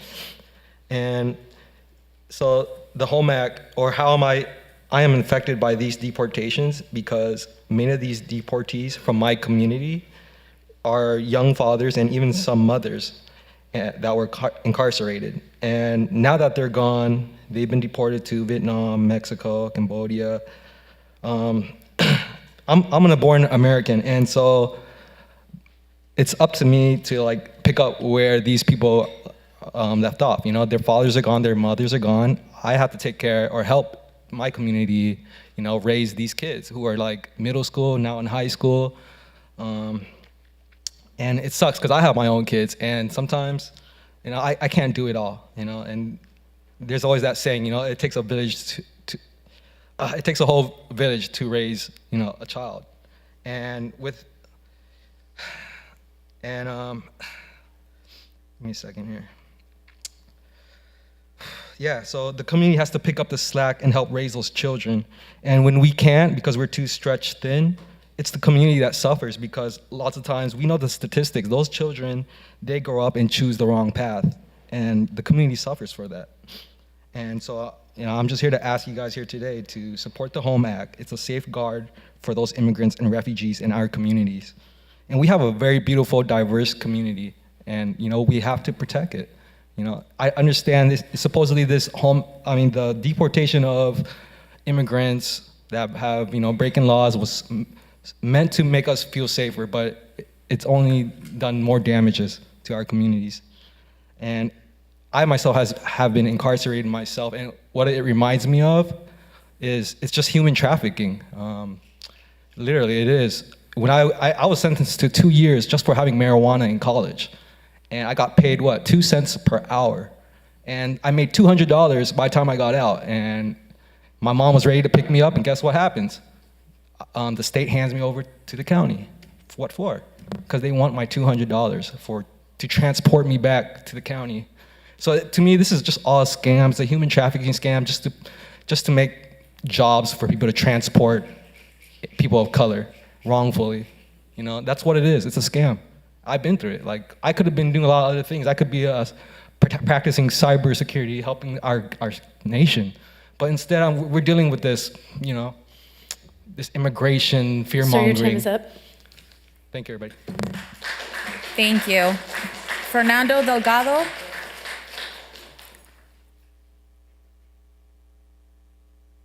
And this will be the last call for Kaylee Levitt.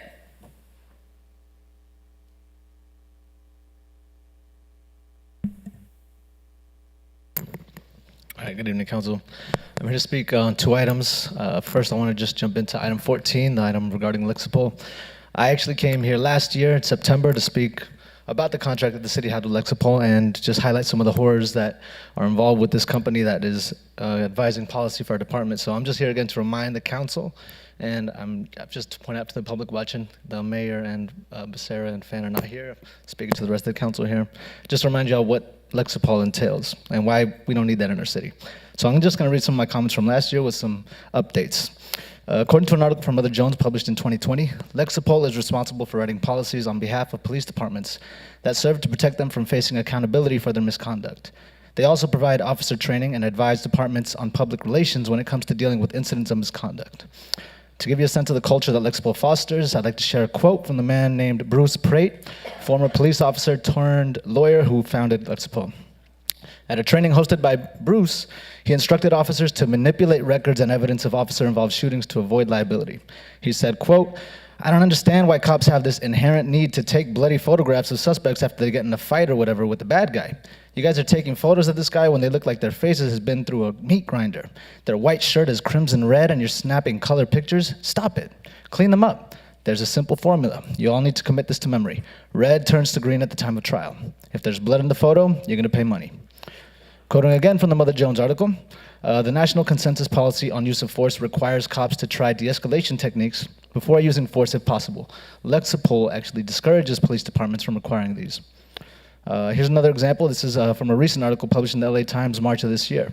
It says, quote, "Law enforcement agencies across California have been trained to quickly question family members after a police killing in order to collect information that, among other things, is used to protect the involved officers and their department.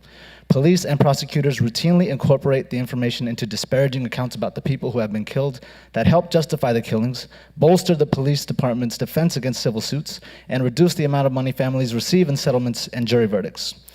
Again, companies like Lexipol aren't interested in improving the relationship between police and community. Their work aims to create a barrier between police and community, shielding them from accountability when they abuse their power.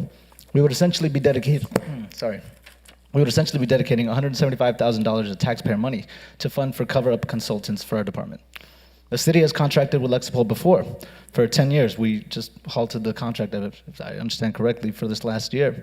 But between 2010 and 2020, the city paid out $24.5 million in settlements because of police misconduct.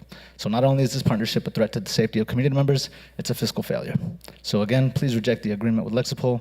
And regarding item 21, I support, obviously, establishing a supermajority to amend the RSO and JCEO. Mr. Delgado, your time is up. Last sentence, please. We know that there are pay-to-play politicians looking to step in here to this council and remove that. Thank you for your comment. Thank you. Thank All you. right. Bye. Okay, we are now going to move on to the consent calendar. Items 4 through 20 are before us.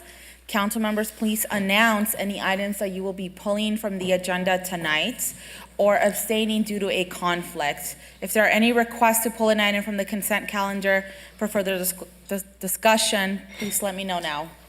Yes, I'll be pulling item 14. Okay, you're going to pull item 14. Any other items? And Mayor Pro Tem, I'm just going to be pulling item number 11.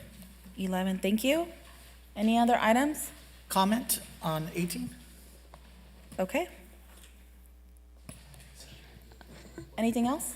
Yes, I would also like to comment on number 18, and I would like to state for the record my recusal from number 19 out of an abundance of caution, because I believe the property owner of the parcel in question is a client of my employer, Rattan & Tucker, so if it is pulled, I will leave the room. Thank you. Okay, thank you.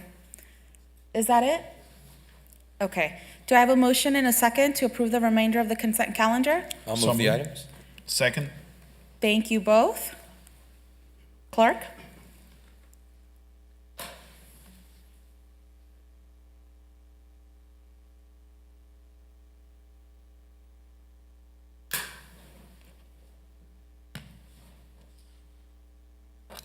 The vote on the consent calendar is 6 ayes, no nays, with a reported absence by Mayor Amescua, with the exceptions of items number 11, 14, which were pulled for separate consideration, comments on item 18, and a noted recusal by Councilmember Fan on item 19. Motion carries. Correct, thank you. Item number 11, which was pulled by Councilmember Peñalosa. Thank you, Mayor Pro Tem Lopez. I pulled item 11, which is to approve an agreement with Athens Services to provide street sweeping services for a total amount not to exceed $64.5 million for 15 years.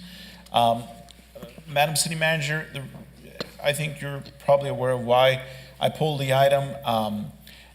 I wanted to see if you had the information that I had requested in regards to confirmation that this would be expanded to include all the commercial and industrial areas in our city, as well as what kind of rollout plan do we have for any new signage that will be required if that is the case. Certainly, Councilmember Penaloza. I will ask our Executive Director of Public Works, Nabil, to come up to the podium to talk about. You are correct, this contract, the tenure with an additional 5-year, does add increased services to a lot of the different streets and including alleys, and it also increases the number of street sweepers from 5 to 8. But he can speak to signage requirements. Perfect. Thank you, Madam City Manager. And Director Saba, thank you for coming up. I know that you and I have had this conversation multiple times over the last 3-4 years about, I've personally received numerous requests from different industrial business owners that their streets are filth, full with debris, and cars are parked there for months, never get moved, and wanting to have street sweeping services done on their streets so that these cars could cycle out and all that debris could be picked up. Is this something where we're going to be expanding to 100% of the industrial areas in our city? Good evening, Mayor Pro Tem, member of the City Council. We do plan to sweep the industrial and the commercial streets twice a week, as it's being planned right now. However, the industrial streets don't have signage, as you know, and we do sweep them at night where most of the businesses are away.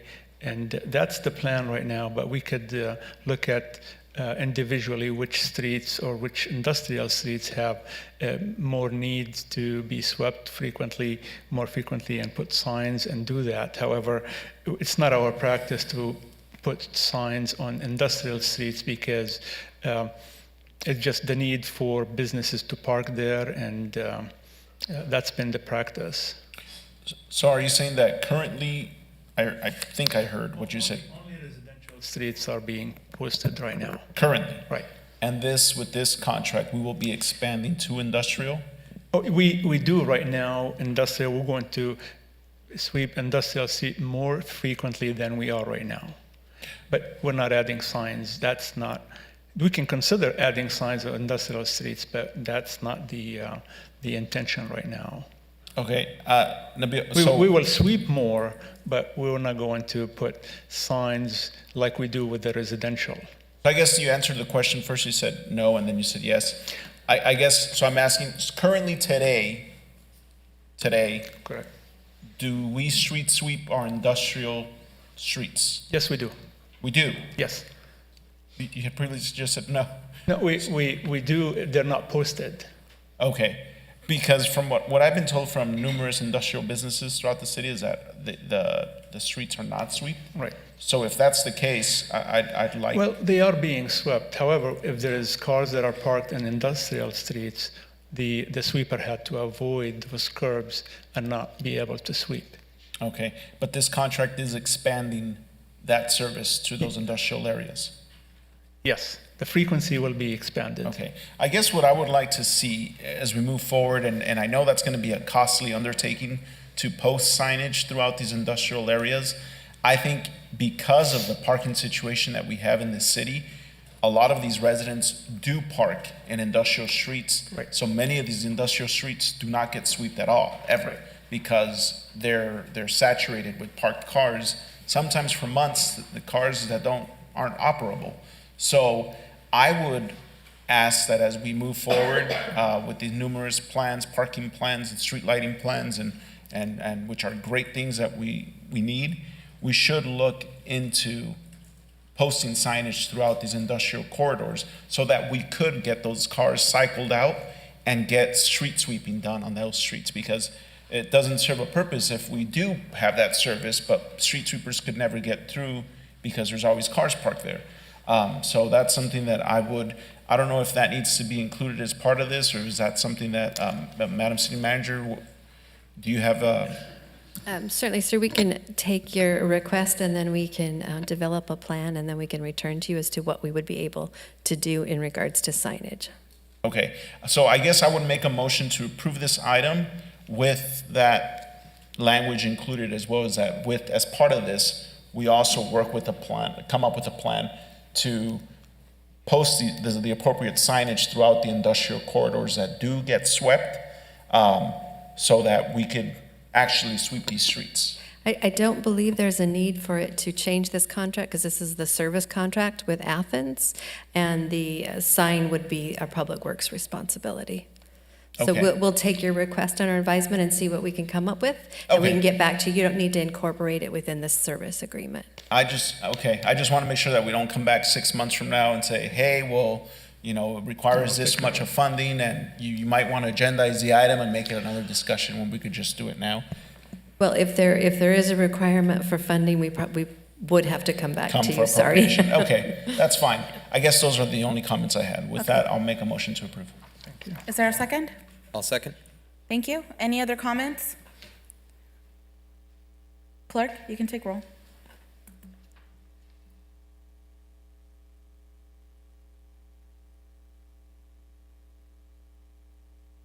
Councilmember Hernandez? Thank you.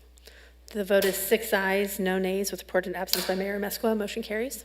Thank you. Item number 14, which was pulled by Councilmember Hernandez, is next. Councilmember Hernandez?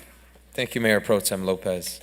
I appreciate the opportunity for us to have this dialogue before our community members. I hear their concerns loud and clear. I received many emails from the organizations who did come, and last year I was the elected official who pulled the Lexipol item. Lexipol is a police consulting firm that over 8,100 police agencies are contracted with and use their policies. These are decisions regarding life or death, and these are decisions that should not be made by a private company, but with community input. When we're talking about policing us in our own community on our own taxpayer dollars, we shouldn't have a private company come in and tell us what that looks like. I believe that Lexipol's statewide presence has recently brought us the very much needed attention to Lexipol and its political power, and how that political power is impacting communities that are struggling with adverse history with their local law enforcement agencies. Lexipol's policies are creating more distrust and a larger divide in a community due to the company's history with being a roadblock to police reform initiatives.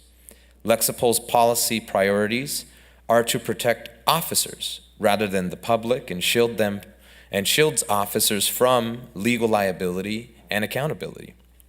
Santa Ana PD has been working with Lexipol since the early 2010s. And this is a decision that was made at the time to reduce cost for a police department when it came to developing public policy, having a training manual, and also the costs of having staff create public policy. At the last meeting that we had in September of 2022, we had provided direction to see more community input and more feedback from our residents. And this is exactly why this item is a contentious one for constituents today. Because since the switch to Lexipol in the early 2010s, Santa Ana has paid roughly $24 million and counting from the public's purse to settle legal claims and lawsuits against the police department over the last decade and counting. The $24 million figure that we shared consists of police department legal payouts for bodily injury, personal injury, property damage, and employer liability cases, and only accounts for those that have been so far settled, according to our city officials. This is from an article from Brandon Foe with the Voice of OC. In 2020, the Santa Ana City Attorney's Office wrote a letter to Lexipol stating that their policy was legally deficient and does not precisely comport with the legislative changes set forth in Assembly Bill 392, the California Act to Save Lives. which authorizes police officers to use deadly force only when it is necessary to prevent an imminent threat of death or serious bodily injury. Some of the issues that were brought to the attention of the city were addressed immediately by our city attorney. Our city attorney in 2020 had to actually send a letter to Lexipol asking them to address it and correct it. There were changes that were made, and that was a process that involved the community organizers, and police leadership. Those changes were made, and we were one of the first cities to do so. Part of why this is a concern that Lexipol is coming back to us is Lexipol's founder, Bruce Prayett, has a very troubling history with community and the policies that have been set forth in police departments in communities very similar to Santa Ana. In a training webinar, Bruce Prayett, the instructor, was teaching police officers how to write more effective reports and offered several tips on how to prepare the script and portray officers as victims. Officers were also scolded for documenting injuries suffered by suspects during incidents with police. He is quoted, "I don't understand why cops have the inherent need to make bloody photographs of suspects after they get in a fight or whatever with the bad guy," said Bruce Prayett, an attorney and former officer. "You guys are taking photos of this guy when they look like their face has been through a meat grinder. Their white shirt is crimson red and you're snapping color pictures. Stop it, clean them up." Prayett was advising police officers on how to protect their department and his customers from legal settlements. And what he quotes is a simple formula, is that red turns to green at the time of trial. In a 2019 webinar, Bruce Prayett went as far as stating and instructing officers to not just clean blood off of suspects, but to get them smiling before taking their picture. I quote, "Try it. Have you ever had a problem with a gangster? Have you ever had a problem having a gangster throw a sign for the camera?" Prayett said, "They love it. They don't understand. It's going to be used as a sentencing enhancement later." Yet Prayett's 2019 presentation, where he says these comments on what officers should be doing before they take pictures of bloody suspects, is still available online.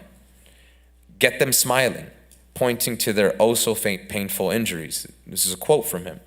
"We use that in court later," he said. "It's good stuff. Send me copies.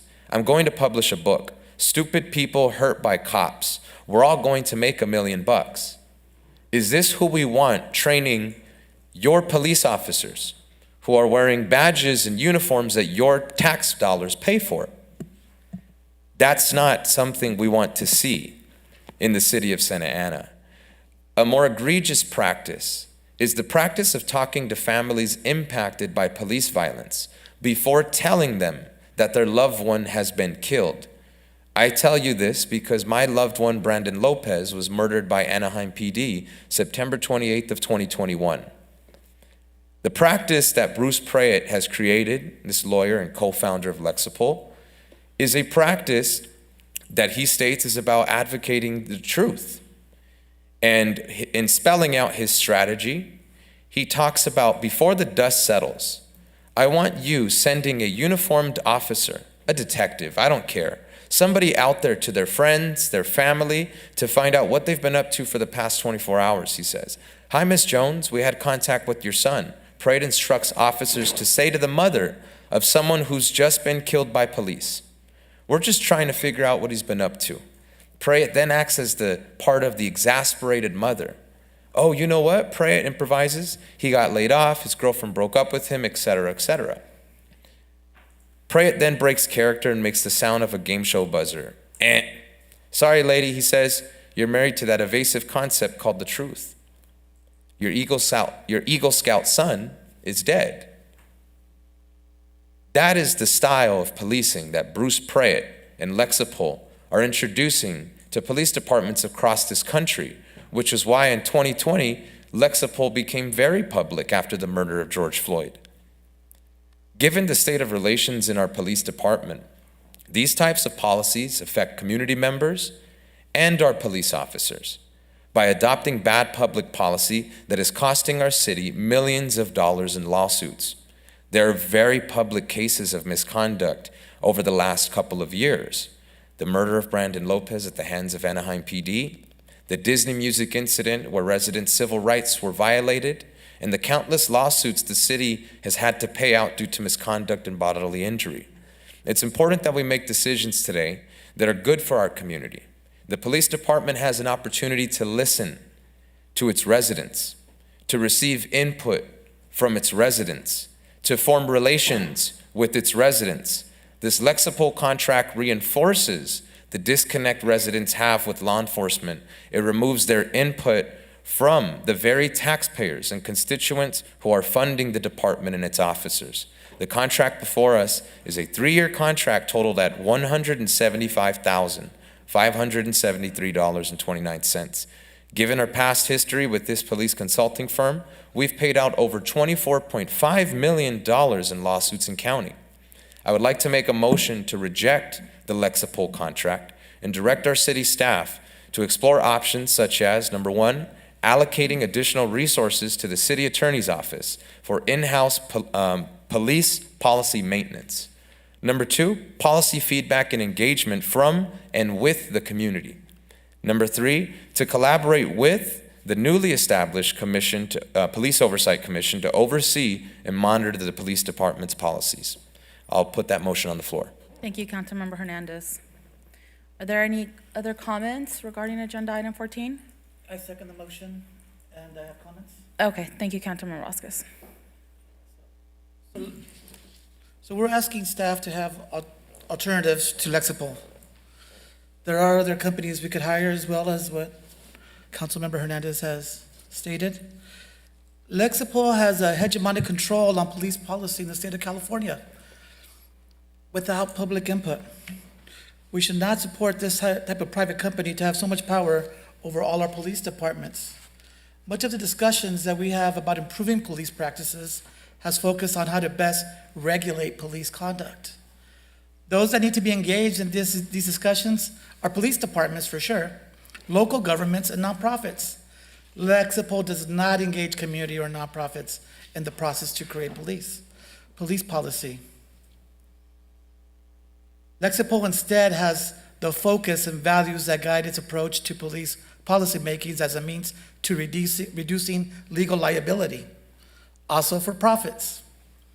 We are hiring a company that lacks public input or any type of democratic process to create the police policy we have. So that's why I'm supporting Councilmember Hernandez. Thank you, Councilmember Vasquez. Councilmember Fan. Thank you, Mayor Pro Tem. Thank you to my colleagues and speakers, commentators, for sharing your thoughts and raising concern regarding this. Actually, Madam City Manager, I don't know if this would be directed to you or Mr. Chief of Police, but I do have a question regarding the way that we use Lexipol templates and the Master Service Agreement. Thank you, Councilmember Fan. I will defer to our police chief to answer that question. Thank you. So last year I was part of members of the council who voted to delay a Lexipol item because we needed more information. I know at that time we discussed, and we hadn't had a police oversight commission yet, right? Also, to clarify, the item that was before you before was a small contract that pertained to the jail. So Right. the city has still been using Lexipol. The policies are very transparent, and they're all listed on the website. Thank you. And I actually remember going onto our website and looking at, for example, our K-9 policy and whatnot. I do remember citing that.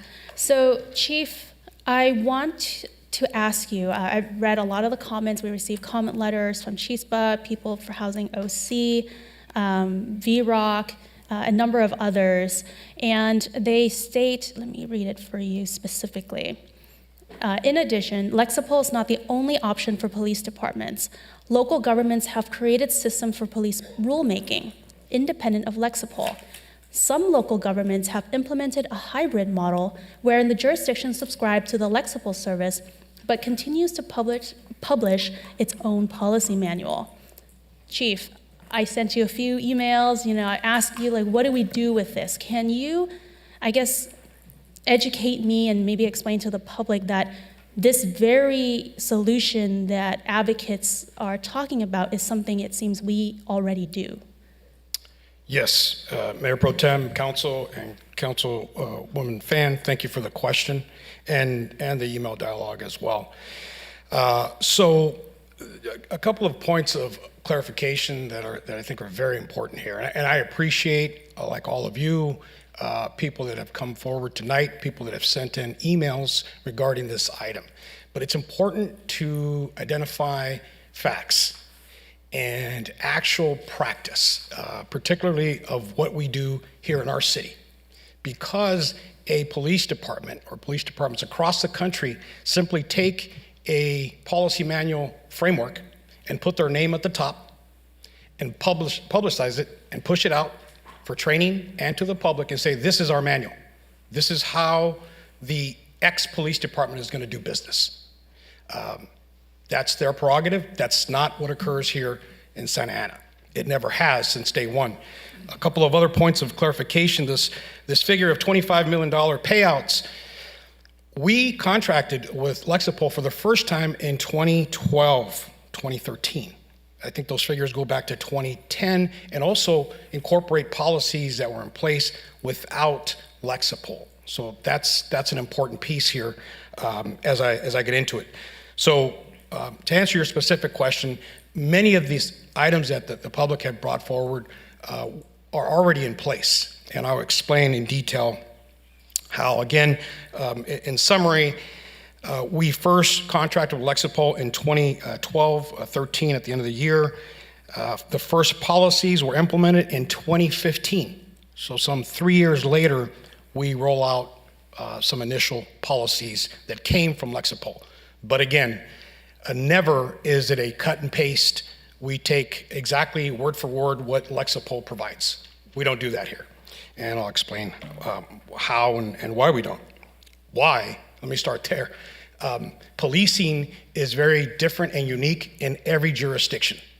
Policing is different here than it is in North Dakota or than it is in South Orange County, right? And so aside from the law, there's the procedure and how we roll out the business of policing. Very unique and different in our community. And so the current form of Lexipol, our contract, includes several elements. First is the policy manual itself, then the procedure manual, and I'll get into the difference, which are completely authorized in-house, the procedures. The policy is what we do, the procedure manual is how we do it, how we apply a tool, for example, how we apply a use of force technique. That is all generated in-house. And it is our training that we provide our officers. Lexipol will never tell us how to train our officers. Again, I can't answer for other police departments across the country, but I certainly can answer for Santa Ana. And so that's what is done here. The police department also puts out 40 hours of in-person training every 2 years. We have training bulletins that officers and personnel can log on and review. And then we also have an audit trail of who has actually logged on and reviewed and accepted the content, the four corners of that procedure or policy. We have that in place as well. The jail procedure manual, and the city manager did clarify that last year that's what we came forward to was to really expand this Lexipol service into the jail. Why would we want to do that? The liability attached to every aspect of the jail service business can be high. And although we have a tremendous jail service, we certainly want to be uniform in how we do things. And some policies would port over to a custodial environment. So that's what we brought last year, and we're here again asking for expansion of the entire Lexipol manual. In 2018, the department implemented 3 Lexipol policies, 3. Beginning in July of 2018, full implementation began, and then the bulk of policies were put in place and released just earlier this year. So we contract in 2012/13, all right? And how many years go by before you actually see a policy in place? In some cases, we're talking 10 years. right? And so what's happened in the meantime? I'll tell you the way we used to do business. And again, I can speak to it because I lived through it. Very inefficient and ineffective. Quite frankly, frustrating. We would assign this task to personnel inside the police department, and depending on priorities and transfers and limited resources, that task gets moved from one location to the next person, and so on and so forth. And so if we're dealing with a barricaded suspect today and all of our resources are there, this item gets pushed back further and further and further. And so, and this is the case with many police departments. There is one of the comments that was submitted that I must speak to. And several police agencies were cited as not contracting with Lexipol, larger agencies here in California. And I don't want to mention them by name, but what I will tell you is one of those police agencies has not updated critical policies since 2004. So we're pushing almost 10 years. No update, no policy.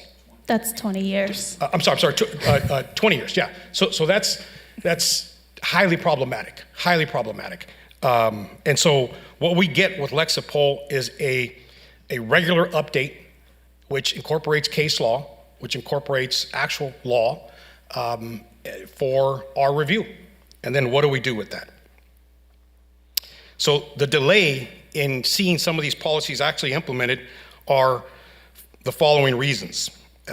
And they're really good, and many of which Councilmember Hernandez and many of our residents have cited as important, and I agree.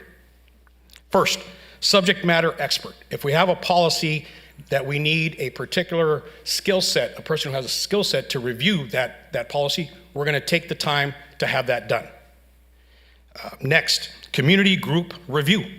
If applicable, the community doesn't review each policy, but do they review some of them when appropriate? Absolutely. I'll cite which ones shortly. Legal advisor review. This is key here, key.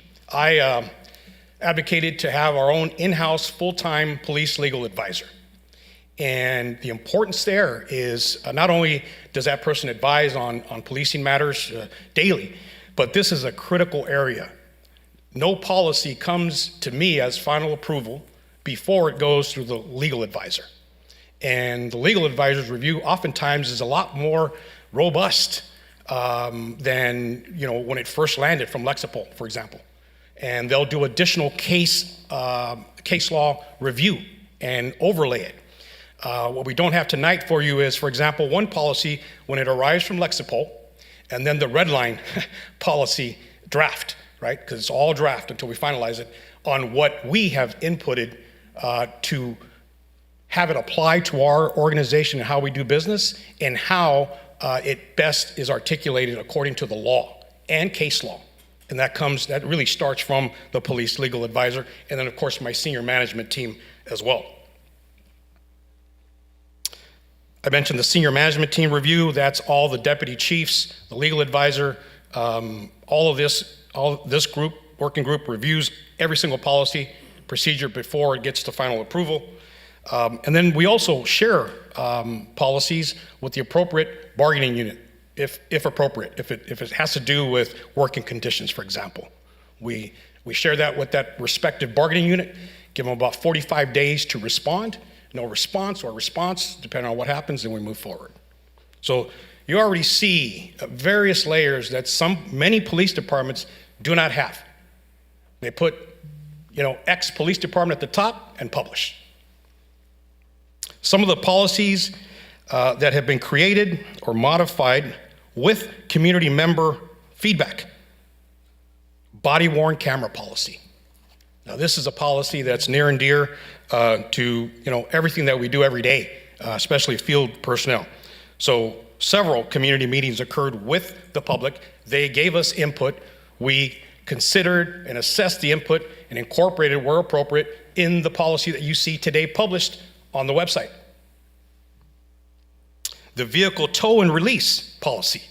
There's another one that can be highly scrutinized at times, right? Equity, fairness, etc. That also received community input as well. The criminal organizations policy, the Immigration violations.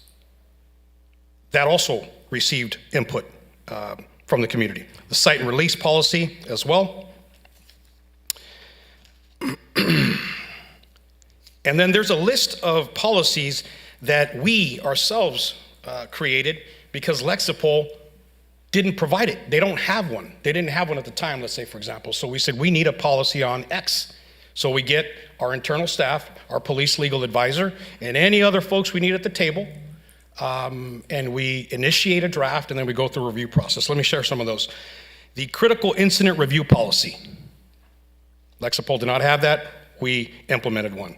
I mentioned body-worn camera, the uniform committee, vehicle committee policy, the safety committee policy, commendations and awards. Some of these are operational, but important nonetheless. Peer support program, when we're talking about employee wellness, very important. The canine volunteer program, and then various ranks within our organization, corporal, senior correctional officer, lead designations, all generated internally. To date, we have 173 police department policies, 91 procedures. All of those are on our website.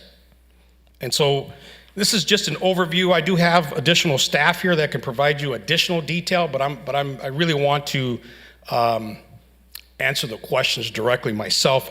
I might add before I turn it back over to you, Councilwoman, because I know you have follow-ups.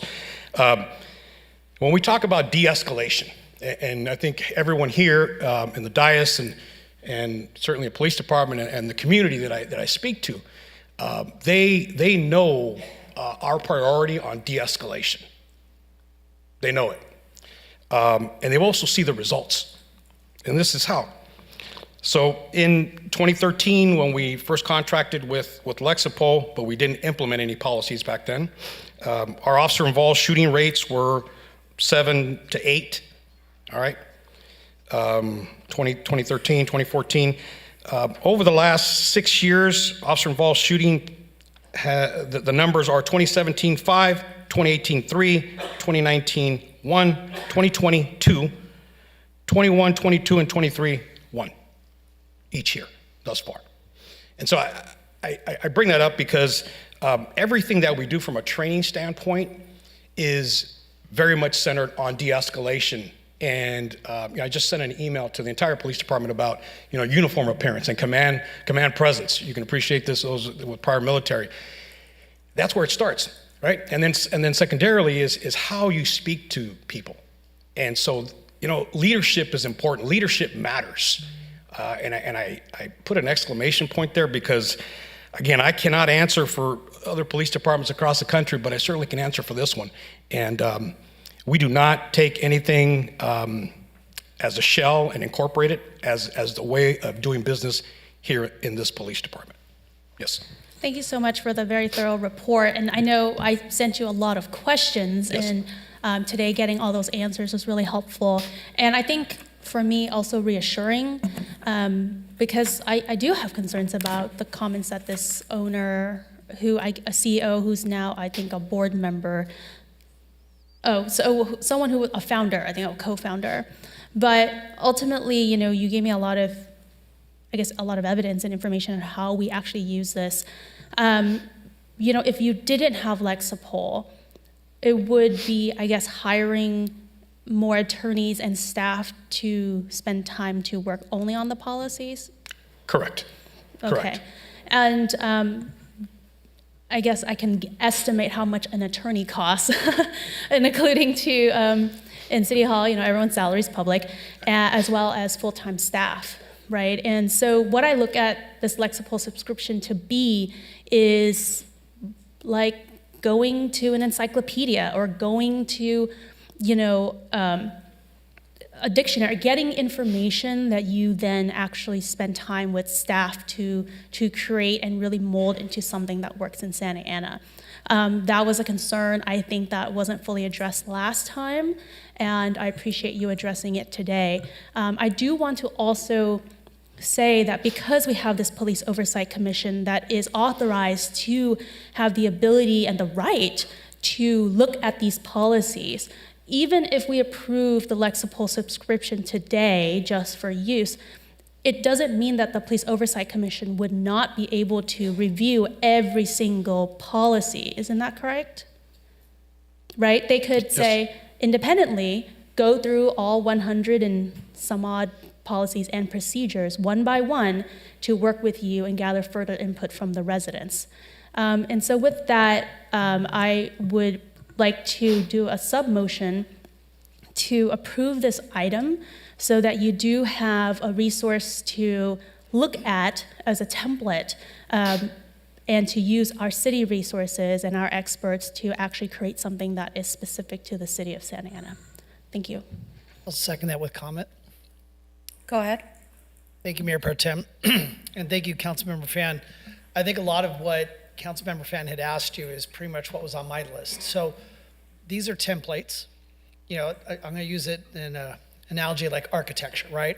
If someone comes to the city and just says, you know, here's a set of plans. We built this in 5 other places. Congratulations, Santa Ana, you're the 6th. We would be offended, right? We would say, no, that doesn't fit our community. We want community input, and we want to make sure that it's tailored to our fit, right? So if we see a building here, I think most people would be offended that if it came from just off-the-shelf architecture, we wouldn't want to see it. And so from what I heard you say, Chief, is that as we get these templates, not just policy that we take and put it immediately on the shelf, but templates, we are then going through a rigorous process to evaluate them and see if they fit our community, our police, to make sure they work for Santa Ana, correct? Correct. So I just, when I look at this item, and I want to thank the speakers that came out tonight, because there are some troubling comments that were made by this former CEO from Lexipol. But with that being said, he's no longer the one that's in control at this point. He's not the commanding officer at this point. And so I think the thing that really also, I guess, draws my attention is that the cost of this contract is what, $175,000. As Councilmember Pham brought up, the cost of the attorneys, and I'd be plural because as much as Tamara is an amazing attorney, I think for what Lexipol is tasked with doing as far as monitoring major court decisions, legislation, emerging trends affecting law enforcement, those are things that, while Tamara is amazing, I don't know that she could do all of that and handle her current caseload. So we're talking possibly 4 or 5 times the cost to handle what we're getting here. And the fact that we don't take it just as is, the fact that we analyze it, that we right size it to our community, I don't have the same concerns as some that were expressed up here already. And that's why I'm going to support Councilmember Phan's motion. The last thing I'll say is that, as myself and Councilmember Penaloza pushed to introduce a police oversight commission, this is exactly the kind of stuff that we want to see that commission do. We want them to evaluate policies with community input. That's what we wanted. At least that's what I saw as part of the tasks that this commission would undertake. So when we talk about whether we agree or disagree with what Lexipol provides our PD, I'm not as concerned because I know that there's going to be community input, and especially as we get the Police Oversight Commission up and running, it'll be even more robust. So I don't see, as some UCLA law professors had said, that it's the mass standardization of police policies across jurisdictions and that they have an oversized influence on American policing. Maybe in other jurisdictions, and maybe with all due respect to those other departments, if they want to just take it off the shelf and stick it in their in the squad cars and with those officers, that's on them. But I'm very confident that our PD is not doing that, and that's why I could support the motion that's on the floor tonight. So thank you, Councilmember Fan. Thank you, Chief, for the thorough explanation. Councilmember Vasquez? I really want to thank you for that thorough explanation, Chief. You always do a professional. You always seem to do a great job at what you're doing. And I want to thank you for your professionalism with interacting with Lexipol and doing it our way. And Santa Ana has a way of doing it, and you do it right. The problem is not Santa Ana PD. This is not a strike against you all. It's how the behavior of Lexipol and other jurisdictions. It's an alleged bad actor. It's the CEO who made comments. It's the people we're going to do business with and who we're not going to do business with. It's nothing to do with you guys or your band or the department. You're doing a fine, great job. The problem is Lexipol as an organization has not been good for all the companies, people that stamp, and there's bad policy there, that there's allegations of cover-ups and things of other natures the other departments might take on. I don't want any part of Lexipol. If that's their behavior in other places, I'd rather, it could be Lexipol or our staff or other orgs. It's not staff or Lexipol. There's other organizations that we could bring in and hire as well. So I don't want to work with bad actors. I don't want to be part of it, so I'm going to vote no. Thank you. Chief, I have a question just to get clarity. So no policies are established without your final approval? Absolutely. And no training happens without your final approval? Correct.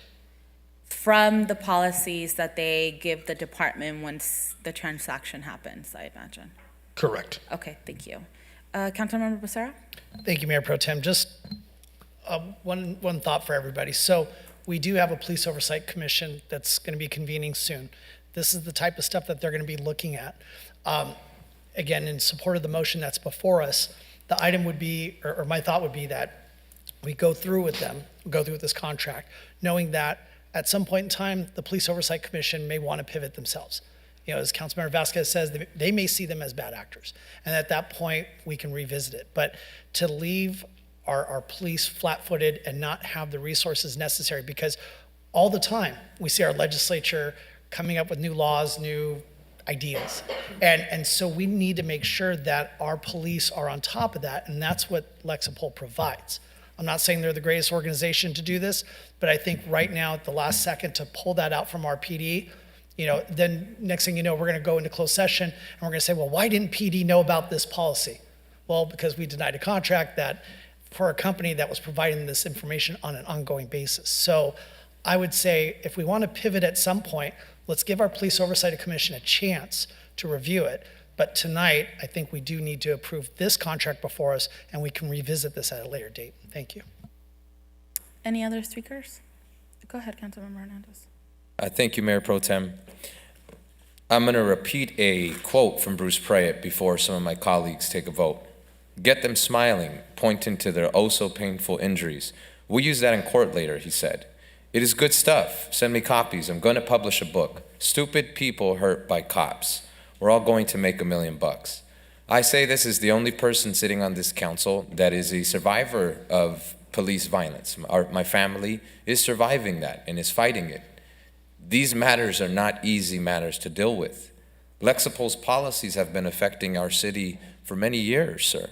The policies that you mentioned, working on the community with, were not initiated by our police chief then, nor our police department. They were initiated by community activists. I was one of them that was walking in here at the time. I was standing right where you're standing, telling the community members and the elected official that I eventually took out of office, who was a police officer, that these policies were not good. Some of the examples are body cams. The campaign for body cams, a large part of that stemmed from the pot shop raid, when the officers didn't have their body cams on when they were eating pot on the job during a raid. The tow policy happened when people were having their vehicles detained during checkpoints and their vehicles were being towed, and it was being costly. It was costing people so much money, they weren't able to get their cars out and they were losing their jobs and it was affecting their housing.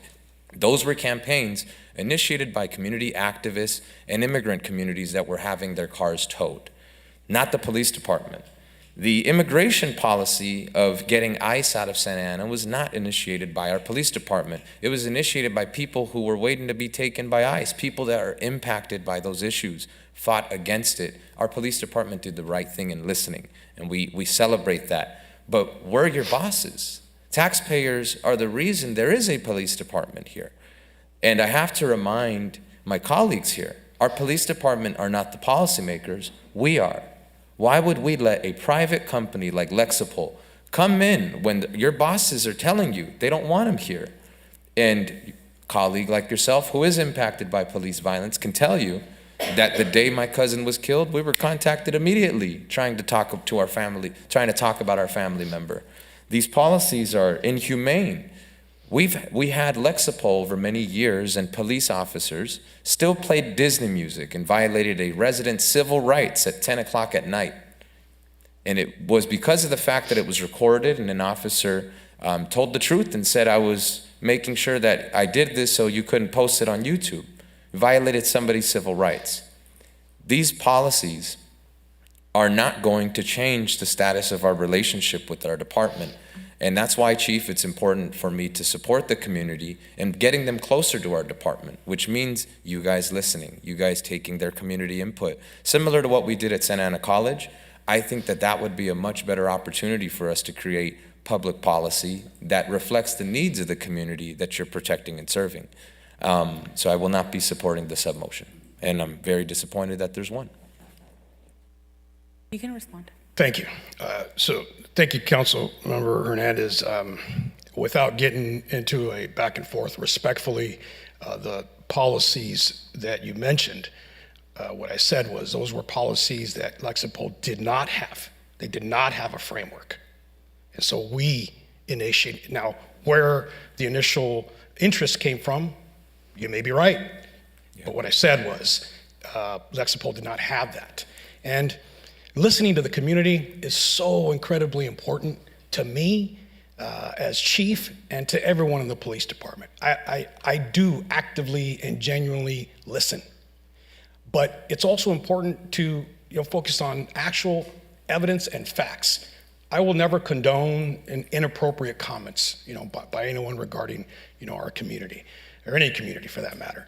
But anyways, I just wanted to clarify that, and I understand your position. And I appreciate that, Chief. And part of why my decision making here at this dais is where it's at is because your response to Councilmember Fan was actually so helpful. It reinforced how little we needed Lexipol. You talked about how we had them for 10 years and you implemented a very small amount of policies that they brought, and you highlighted a number of great policies where you didn't work with Lexipol. So I actually thank you because your comments reinforced how much we can do without Lexipol. You talked about body cams, the tow policy, immigration, all of which Lexipol didn't bring to the table. And so I think that your leadership speaks for itself, sir. Perhaps Lexipol is better suited at a different department, and maybe we need to get you some good city attorneys to work at our police department to let you, be a good leader there. I think that you would definitely shine without Lexipol, and that's the goal here, sir, is if we can build a relationship and a foundation of trust with our residents in our community, I think that relationship would be fruitful for residents and our police department.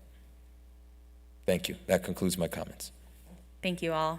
So it's been a ping pong in my mind of good arguments on both sides, and I really enjoyed the conversation, and I think your last comments were great, and I didn't actually think about that. So thank you for adding that.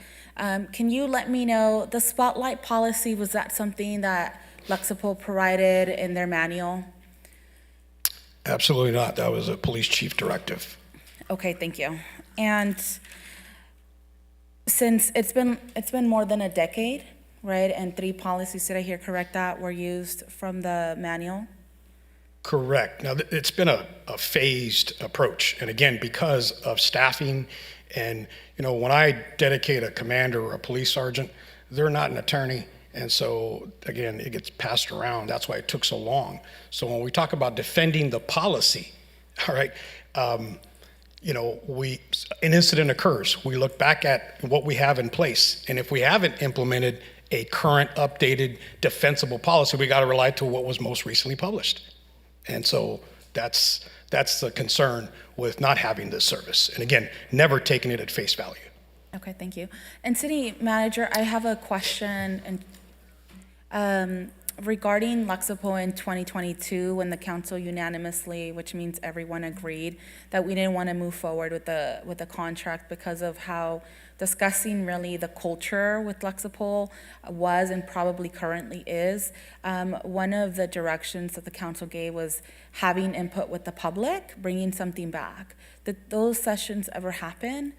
So I believe what transpired at that meeting, first of all, the item that was before you was for just adding an additional jail module from Lexipol. It wasn't the full master agreement with Lexipol, and the item was not turned down, it was continued. So, and we'd never brought it back to the council, partly because of some of the reasons that some of the other council members had spoke about. We are in the process and we are very close. We gave you a timeline on where we're at with getting the police commission, the oversight commission up and running. And it is a role of that commission to review all of the operating policies and procedures of the police department. So that would be the vehicle to do that. The one thing that I do want to stress is all of the police department's policies are available on our website, and they're there. They were there yesterday. They were there 2 weeks ago. And as a result of this action tonight, there's not going to be a mass overhaul of those policies that exist today on their website. So there seems to be an understanding that we're just going to execute this contract, and overnight we are going to populate the entire department's policies and procedures with what Lexipol has in their format. That the chief talked very eloquently about. That's not the process that we use it for.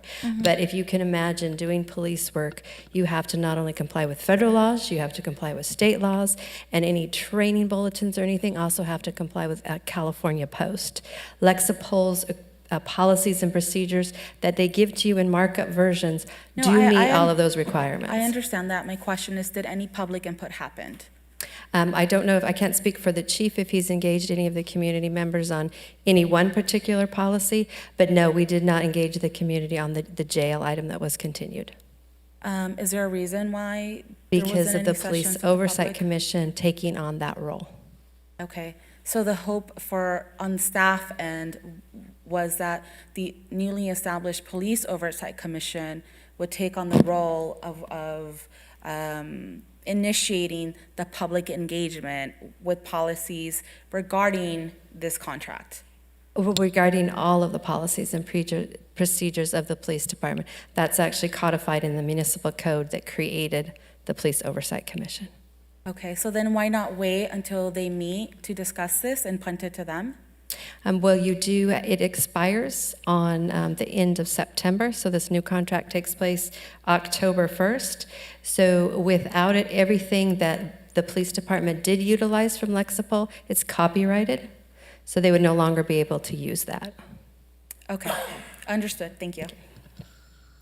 Go ahead, Councilmember Fan. Thank you. This might be directed to Mr. City Attorney. So the Lexipol contract that we have before us is for a 3-year service agreement. There is a termination clause, I think 3.2 for convenience, which states that the agreement may be terminated for convenience, including lack of appropriation of funds by agency. Upon 60 days written notice, note fees already paid for services are not eligible for refund.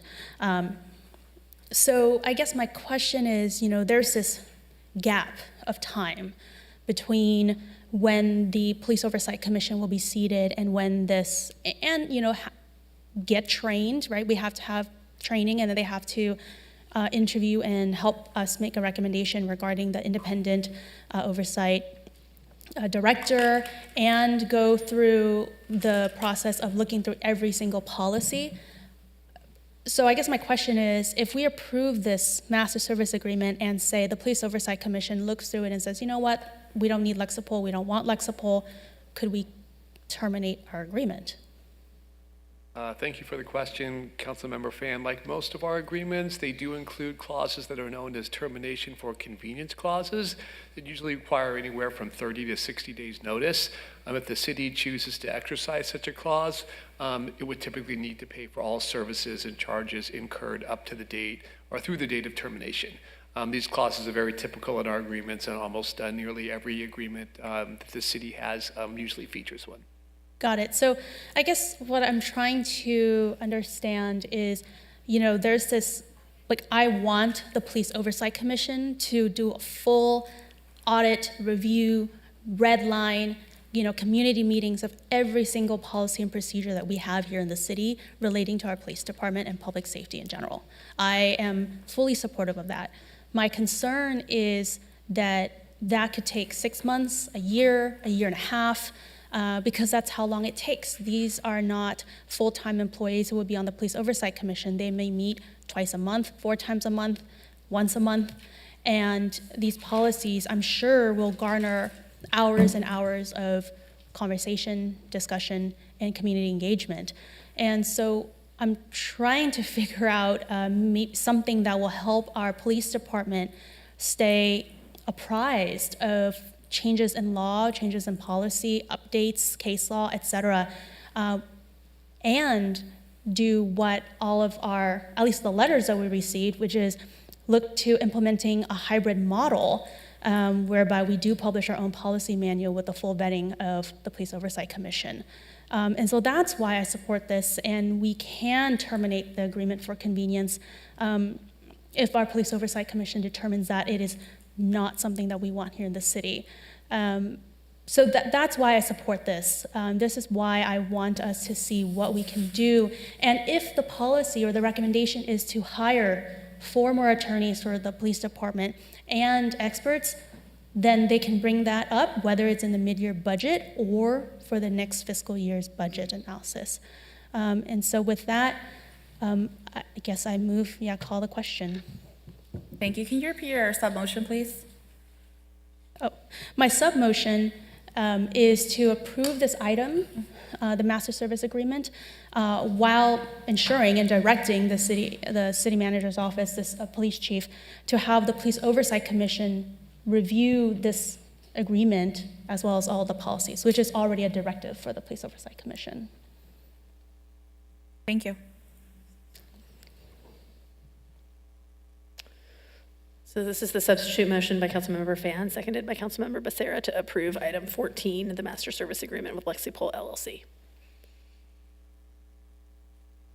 And Councilmember Fan, would you accept the friendly amendment of approving for just 1 year? I think I would be okay with that, but is there any issue with that, Madam City Manager, if we only approve for 1 year? I guess I'm not sure whether the benefits or the only downside to it, but you certainly could, if that's your prerogative to do, would be we'll have to prepare in advance of it if the commission hasn't completed their review, but certainly staff could accommodate that. Okay, so I guess if we do it for only 1 year, we'd have to go out again to whether it's an RFP or we might end up with different terms for a cost if it takes the Police Oversight Commission, maybe 1 year and 2 months to finish their review. So this keeps it open-ended whereby the Police Oversight Commission would come back to us whenever they are ready to give their recommendation. So that would be the only reason why I wouldn't support that, but if you can maybe articulate more why 1 year would be better. Well, we don't know how structured the commission is going to be, right? They haven't set the times, the dates, how many times they're going to meet, so they can do that, and they can change that according to whatever they're working on. And this, to me, really should be what they should be managing. It's part of the language in the ordinance. It's the essence of why we wanted a police oversight, for them to work with the department, to vet these policies. And so for me, I really would love for them to take charge of this. And so that's why I'm putting the 1 year term, because they can say, hey, if we have to meet 4 days out of the week, they can meet 4 days out of the week for 2-3 hours to go through the policies. And I don't think they have to vet every single policy that Lexipol gives them, because the chief stated that they don't implement all the policies. Only about 3 of the policies from the manual have been implemented in more than a decade. Sorry, I think I might be misunderstanding that aspect. I think that was the initial rollout where that Lexipol provides a lot of policies, but at that time it had only, the initial set was maybe only 3 policies, but we have a lot more of that was, I guess, borrowed from or based off Lexipol policies. Maybe we need clarification on that. Yeah, I think so.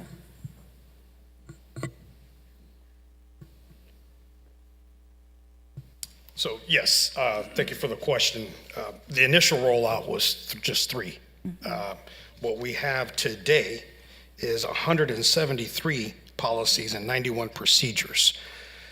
So, and I would say that the commission, when formed, would want to look at our procedures as well, the what we do and the how we do it, right? So this number, this volume to do it right, and I agree, it's gonna initiate a lot of dialogue amongst a group, good dialogue.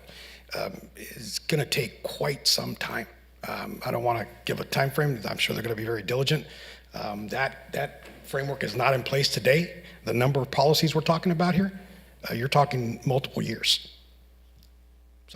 Maybe I can incorporate what you're saying is maybe that we can approve this master service agreement and clearly direct staff to implement the directive of the Police Oversight Commission to review all the policies and procedures and to revisit this contract in a year, this council, right, with input from the Police Oversight Commission. That way, if they're not ready to terminate the contract or if that's not what their recommendation is, it would continue.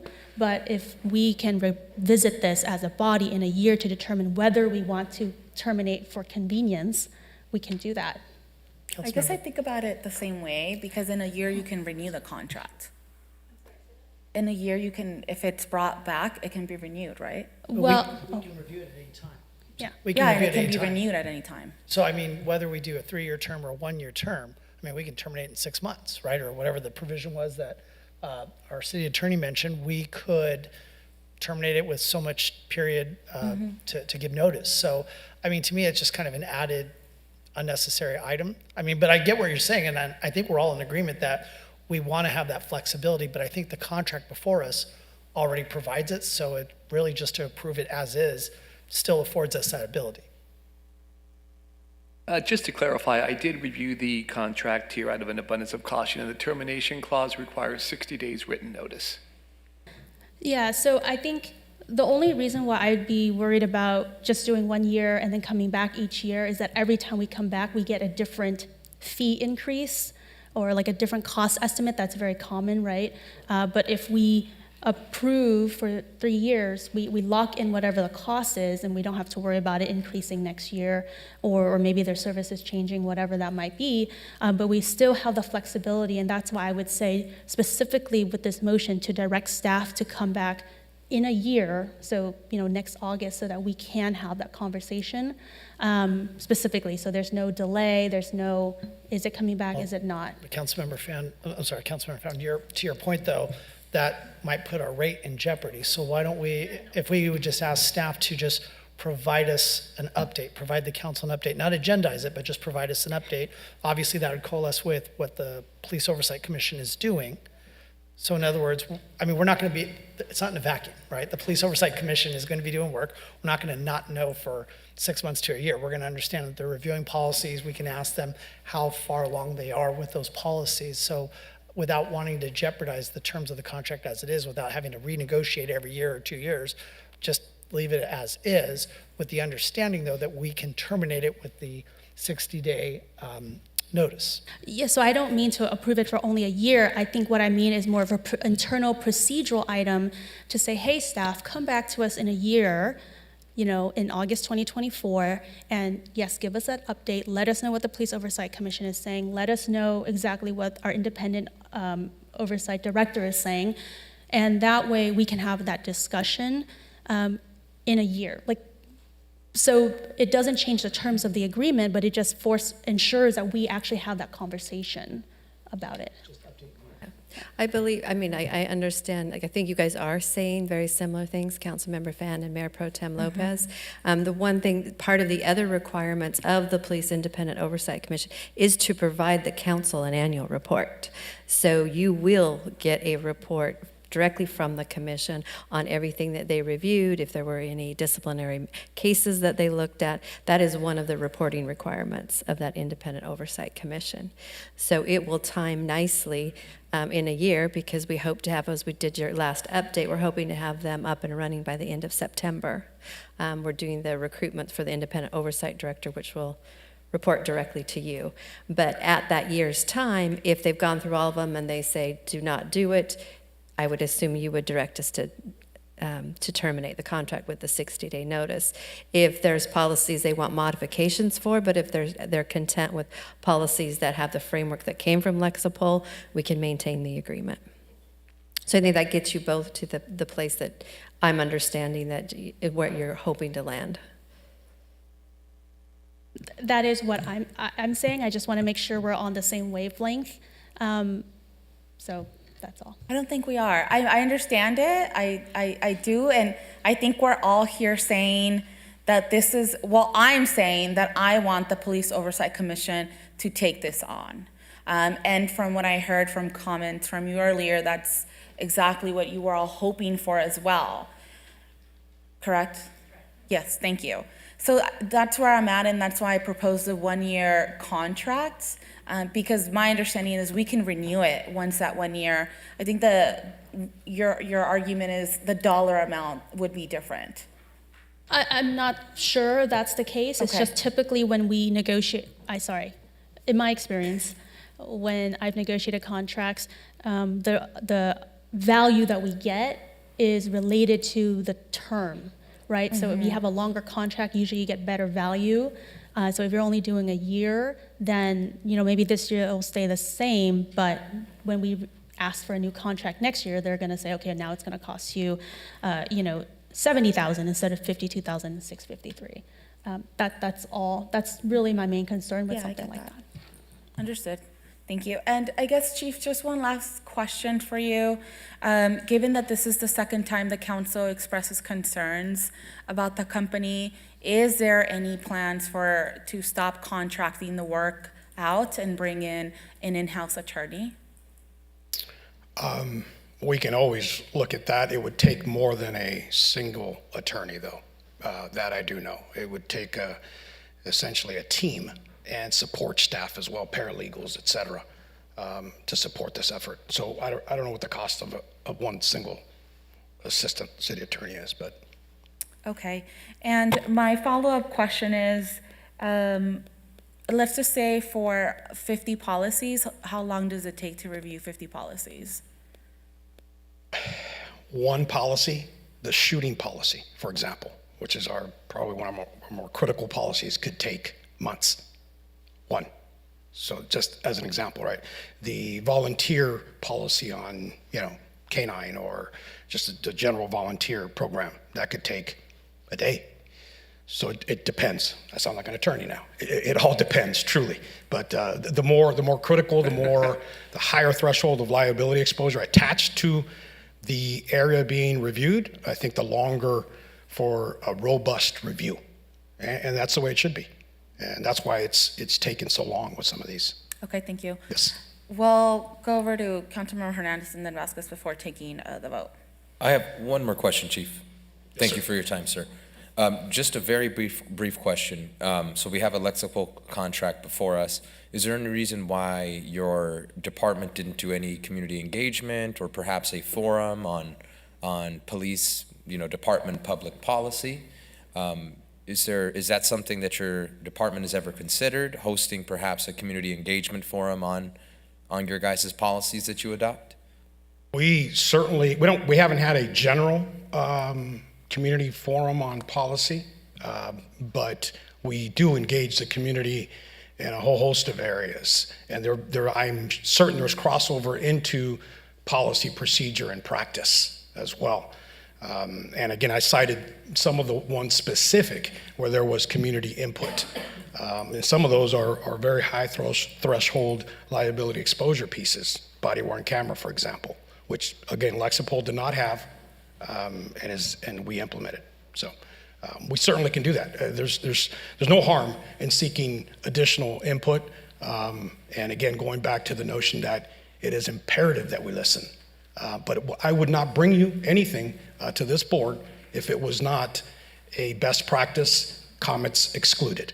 And again, reassuring that we will never simply cut and paste and implement a recommended platform. Thank you, sir. Yes, sir. I have a question, if you could, please, thank you.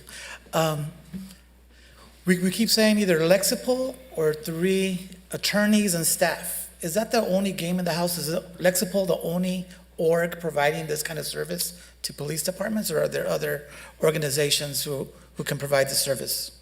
Great question, Council Member. I believe there may be. I'm not directly aware of any. All agencies that I'm aware of try to muddle through and do it internally. And I'm not talking about a Los Angeles Police Department where they can dedicate an entire bureau, an entire division, 20 and 30 people to do this for an organization of 10,000 officers. That aside, we certainly can explore, but this is the one that I'm aware of, and it does produce a high-quality product. Otherwise, we wouldn't consider them. I'm more worried about the character of the company. Understood. The ex-CEO and being a bad actor and the policies they've made across other cities that have affected other communities. But I do appreciate your work here in Santa Ana. Yeah, I guess I have a follow-up question to that. Again, given that this is, now the second time we're discussing it and expressing concerns, why is Lexipol the only company being considered? So there is no other company that I'm aware of that can provide the depth of research and knowledge that Lexipol provides. Is there another company somewhere out there in the country? Possibly. If you give us some opportunity, we can, vet that out. This is a California-centered company that initiated, and so the platform is they're very familiar with case law and state law here, centered out here at the state, and then beyond. So we certainly can do that. What type of product we would end up with a Lexipol type of service from Minneapolis, for example? I'm not so certain, and certainly not. I can't speak to it without facts in front of me, and so I would be concerned because policing is very different state to state.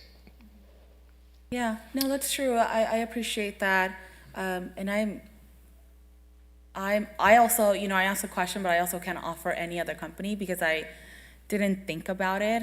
So now with the conversation, I'm wondering, are there other organizations that don't have the really bad reputation that Lexipol has?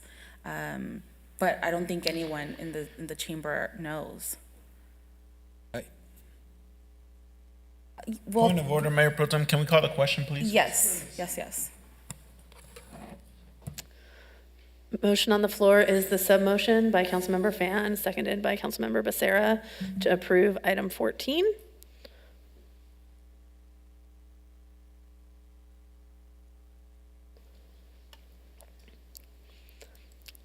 And the vote is 3 ayes, 3 nays. Nays by Councilmembers Hernandez, Vasquez, and Mayor Pro Tem Lopez. Motion fails. Should we revert to the original motion on the floor,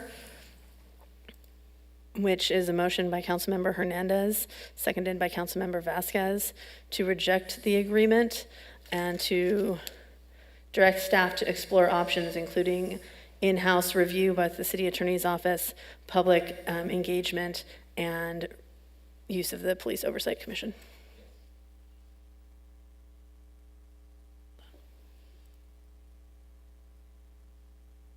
So specifically was allocating resources to our city attorney's office to help with in-house police policy maintenance. No, we already have the motion. No, I'm providing clarity, sir. Did anybody ask for it? I'm providing clarity, policy feedback and engagement, and to question? collaborate with Yeah, newly the established city- commission to The oversee. city clerk is pulling up the vote. There's no need for everybody to start fighting. Please calm yourselves down. Take control of the meeting. Yeah, exactly.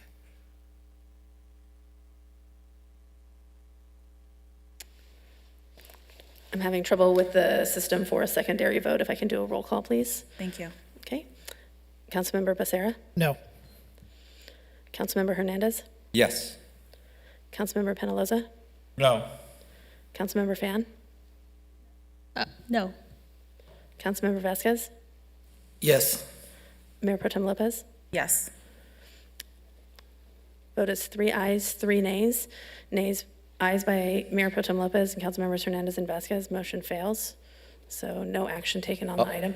I'll put a new motion on the floor for staff to come back within 30 days with options that reflect community feedback and community engagement before we decide to bring Lexipol back. So that way we can allow the community to give their feedback and their input before staff does bring us back some options.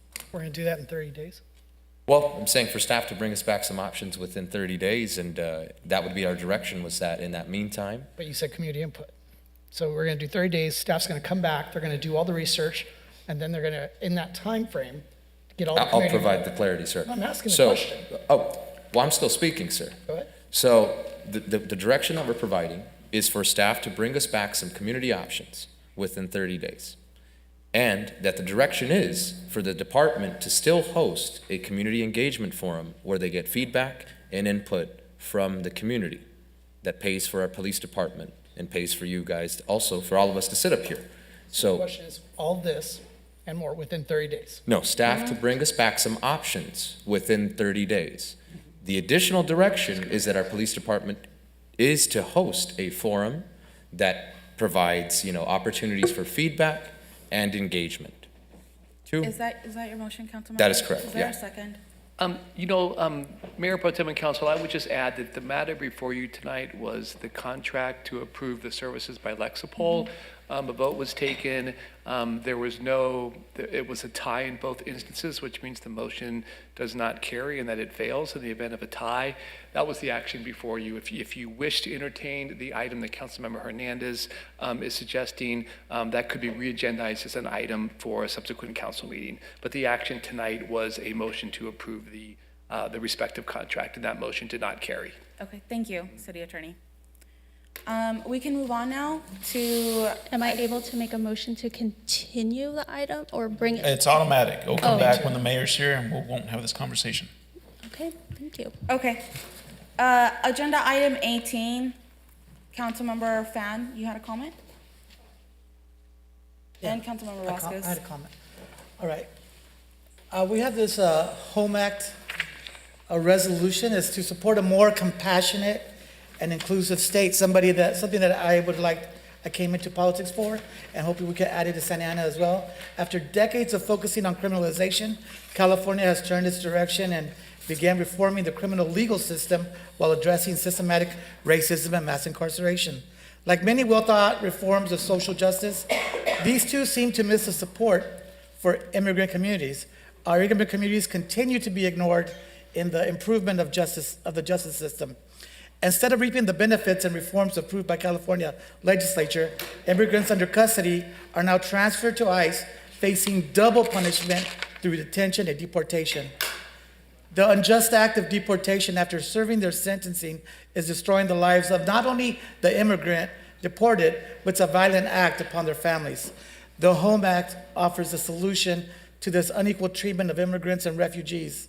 Santa Ana's population is 40% of refugees and immigrants. The Home Act ensures that immigrants receive the same treatment from our criminal justice reforms created to bring healing instead of more criminalization. Thank you, Councilmember Vasquez. Councilmember Fan? Thank you, Mayor Pro Tem. I want to thank all the speakers who came to speak today regarding the Home Act. I am a very proud refugee, a very proud immigrant, and I think at this time the only person serving on this dais who is a refugee. The Home Act is something that's really important, and sanctuary is something that's really important, because the reality is sanctuary is something that I, as an immigrant, came around to. I think growing up in the Vietnamese American community and being an immigrant, there's this desire, this need to be perfect, because you want to always be right, always be good, always follow the law, do everything to the best of your ability to be the perfect American citizen, because it can be taken away from you at any time. I don't know about my colleagues, but I have been that 16-year-old who wondered, what happens if I get deported? What if I screw up? What if I do something wrong and they're gonna find me and they're gonna send me back to a country I had never been? Because I wasn't born in Vietnam. I was born in a Thai refugee camp.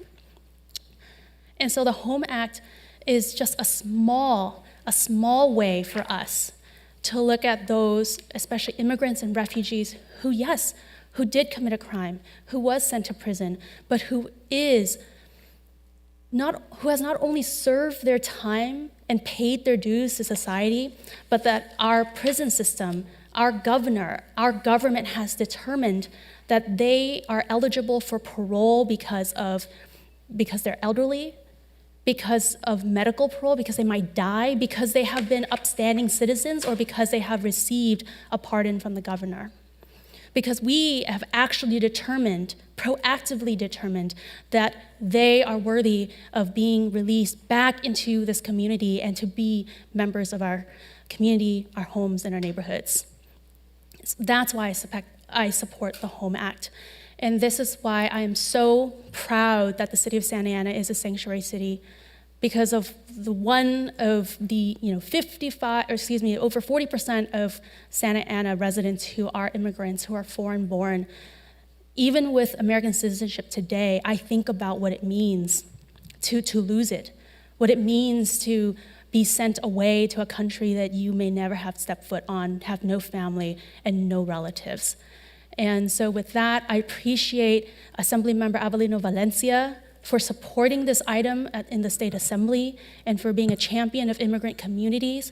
And I hope that our state senators and our governor approve the HOME Act so that all immigrants, all Americans, all residents of the state of California have the same opportunity to pay their dues when they've messed up, to come back to the communities where they're from and give back and be better. Thank you. Thank you, Councilwoman Fan. We are now moving on to the business calendar. Item number 20 is the first reading of the ordinance. Madam City Manager, may we have the staff report? Certainly, Mayor Pro Tem, we do have a brief presentation if you would like it. Sure. Is there any opposition from the council? Okay. Our Executive Director of Public Works, Nabil Saba, will provide the presentation. If you just give us a couple seconds to get it loaded for you.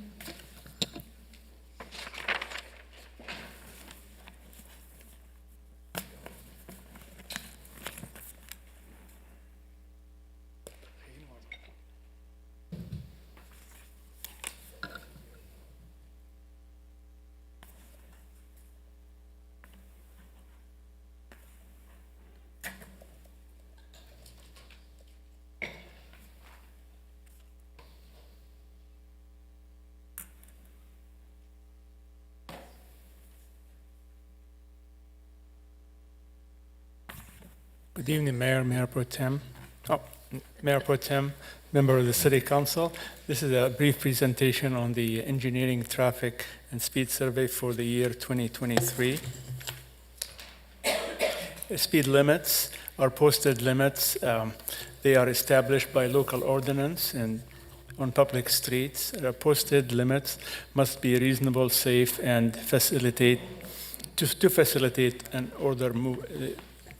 orderly movement of traffic, and they need to comply with the California Vehicle Code and the California Manual on Traffic Control Devices, and otherwise they cannot be enforceable. The speed survey is to establish, on the basis of an engineering and traffic survey, speed limits. The study can be conducted every 5, 7, or every 10 years. The engineering and traffic survey has 3 parts: radar survey, accident history, and roadway conditions. This particular study included 177 segments. 163 of these segments had no reason for a change of speed. Two speed limits were increased on 2 segments. 2 were decreased, 2 segments were decreased, or the speed limit were decreased on those 2 segments, and 6 segments did not include the change due to construction, and 4 segments were removed from the study. The recommendation is to approve a first reading of an ordinance amending Article 8, prima facie speed limit of Chapter 36 of the Santa Ana Municipal Code, establishing speed limits on certain streets and portions of streets in the city. And I'm open for any questions. And I also have Zed Kakula, our traffic engineer, who can actually answer a more in-depth question if you have some. Thank you, Nabil or Director Saba. Are there any questions from the council? Just a quick comment, Madam. Go ahead, Councilmember Just Hernandez. wanted to say, Director Nabil Saba, great work, great presentation, very thorough, and fully supportive of the item. Move the item. Actually, I do have comment. Go ahead, Councilmember Becerra. Thank you. As written, I won't be supporting the item. And the reason for that is that when I look at our city and what we proclaim, we want to keep people safe. We had an extensive conversation about crossing guards and trying to keep, speeds down near our schools. So I'm looking at this and I see that from Greenville to Bristol along Alton, the recommended speed is 45 miles per hour. Now, Alton from Greenville to Rate has Thorpe Elementary and has Segerstrom High School. And now, Director Saba, we had talked, and yes, state law says that it's supposed to be 25 miles per hour when it's near a school. But the whole nexus or the whole reason why we are adjusting these speeds is based on the prevailing speed in that area. So if the recommended speed along Alton is 45 miles per hour, and I'm no mathematician, but I figure if you throw in there a couple of times where speeds are at 25 miles per hour, I would have to believe the average speed wouldn't be 45 miles per hour. So that is of concern to me. Flower from Warner to Sunflower, recommend keeping that at 40 miles per hour. But in the comments on the attached spreadsheet, the comment says high accident rate.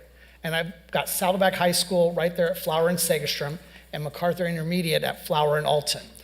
With those two schools right there along Flower, south of Warner, I would think that segment should be at least posted 25 miles per hour when school's in session.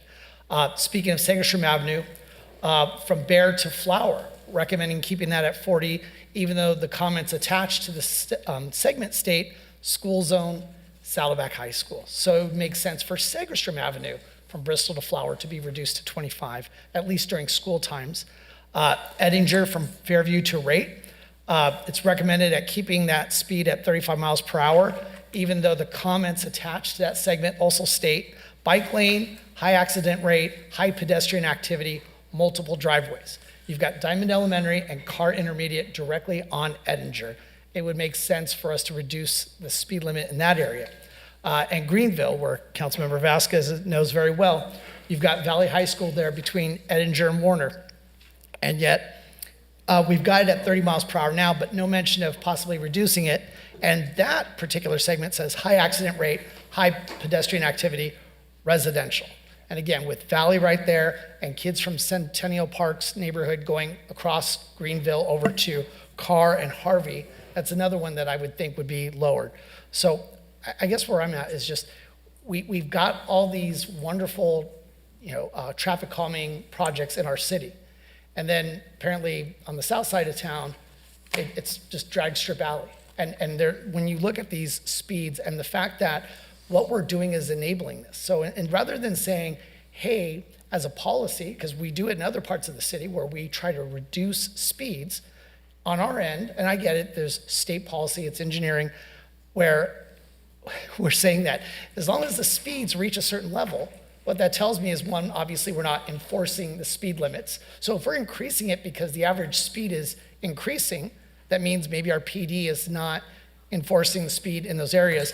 And the areas that I'm calling out right now are all areas around school. So I'm not just arbitrarily calling out other segments. I know that my constituents in Ward 4 would love to see the speeds reduced because there's so many stretches without traffic signals that are just very attractive for street racers. So tonight, I couldn't support this as proposed with some of these segments, especially, the one that's really glaring was Alton at 45 miles per hour. So, Councilmember, just to be clear, the ones that you're talking about, there's no changes being made to them. Well, and while we have this in front of us, I'm saying we should change those because while it's before us as a discretionary action, I would like to see them reduced. So that's what I'm saying. So I understand that there's only a few that are being proposed to change, but what I'm saying is that's unacceptable. And so if this is what's going to be proposed, in other words, if Councilmember Hernandez's motion stands as is, I won't be supporting. If you allow me to explain what's being presented to you on this table. Sure. If you read the column on the 85th percentile, for example, the Greenville Street, Edinger Avenue to Warner, as you can see, the 85th percentile is 38 miles per hour, correct? And that's what the prevailing speed is. So we're keeping at 30, so we are lower than what it should be. So, and that's the reference to high accident is the reason why we're keeping it less than 38. Director Saba, if I may jump in, what the speed should be. That's what's fundamentally wrong. What we're saying is that just because people are able to speed through there at 38 miles per hour, you're saying that that's what it should be. We've got schools right there with children. It's a predominantly residential area. Correct. It should not be 38 in that stretch of Right. highway. When That's what I'm saying. children are present, the speed becomes 25 miles per hour. But it's not as- posted. But it's not as- posted. Is it? It's a state law. I'll have to refer to our traffic engineer, Zed Kakula, to verify the posting. Okay. Good evening, Mayor Pro Tem and Council. I know we're talking about it, and I fully agree with you. I wish we could lower these speeds. Unfortunately, the way the law is set up, our hands are basically tied behind our back. Then why is it before us tonight? If it's something that's just you guys fill out the form and send it into Sacramento, why is it on our agenda tonight? The reason is, if we don't do this, the police department will not be able to enforce any of the speeds that are posted throughout the city. This study has to be approved this year, otherwise the enforcement will be void moving forward. And it is something that this has to be submitted to the court. So we do have to, unfortunately or fortunately, follow the rules of what is in the California Vehicle Code, as well as the manual uniform traffic control devices. Some of the corridors you mentioned, I agree with you. Schools are important, and trust me, I'm in the forefront of working and trying to make everything safer, lower the speeds. We are unfortunately limited to what we could reduce these corridors. Now, Bill was talking about the location that has a posted speed limit of 38, right, or the prevailing speed of 38. Right. The law tells us it has to be, starting off, has to be 40. We're very fortunate with the fact that about 2 years ago, there was a new law that was implemented at the state. We're on top of it. That law is now allowing us to drop it from 38 to 30. We took advantage of it. In fact, we did that for 19 locations that are not changing. Otherwise, we would have had to increase 19 locations the speed. So we're fully aware of that. The other thing I just want to share with everyone is that we do plan on coming back next year, because that same law that allowed us that opportunity to reduce the speed on Greenville is going to allow us the opportunity to identify certain corridors in the city. You may be aware we're doing a Vision Zero study, a safety study update. As part of that study, we're going to identify what we call safety corridors. Those safety corridors will now be allowing us to reduce some of these speed limits, at least if there's a corridor, safety corridor, after June 30th of next year. We're taking advantage of that. We're taking advantage of any little opportunity the law allows us to reduce these speeds. And that's all we can do. And I'm actually very excited about the fact that we're going to be able to do that, because that is not something we've ever done in the 26 years I've been here. The other law that allows us to maintain some of these speeds, if we were here doing this more than 3 years ago, we wouldn't be talking about that. We'd be saying we're increasing the speeds on over 20 streets. Well, and thank you for that clarification, but to your point, so looking at Alton, for instance, we've got a prevailing speed of 47, and the existing speed limit is 45, and we're not changing that. So per the state law that you're referencing, couldn't we reduce that even more? At this point, when we look at the posting of the speeds, we look at various things. Like you mentioned, schools, collisions, the geometry of the street. If there's curves or stuff like that, it could actually be something to consider to lower that. Unfortunately, this one right here, it does not have any of the overall consideration for that. That's why we're leaving it as is. But we are going to be trying to look at this location as part of a safety corridor, because now we're talking about the kids. So if we could include that, we may be back next year after we do the study, and this may be one of the locations that could be reduced further down 5 miles. Okay, and so to that point, when we talk about the curves, right? So Segerstrom Avenue has a curve going towards Saddleback High School, and here we still see no change. Well, if you look at the 85th percentile, it is the prevailing speed is 46. The posted speed limit should be 45. So, and real quickly to that, and this is not so much at Public Works, but City Manager, when it comes to our police near our schools, when it comes to speed enforcement. So if the prevailing speed along Segerstrom Avenue near Saddleback High School is 46 miles per hour, that's more than average, right?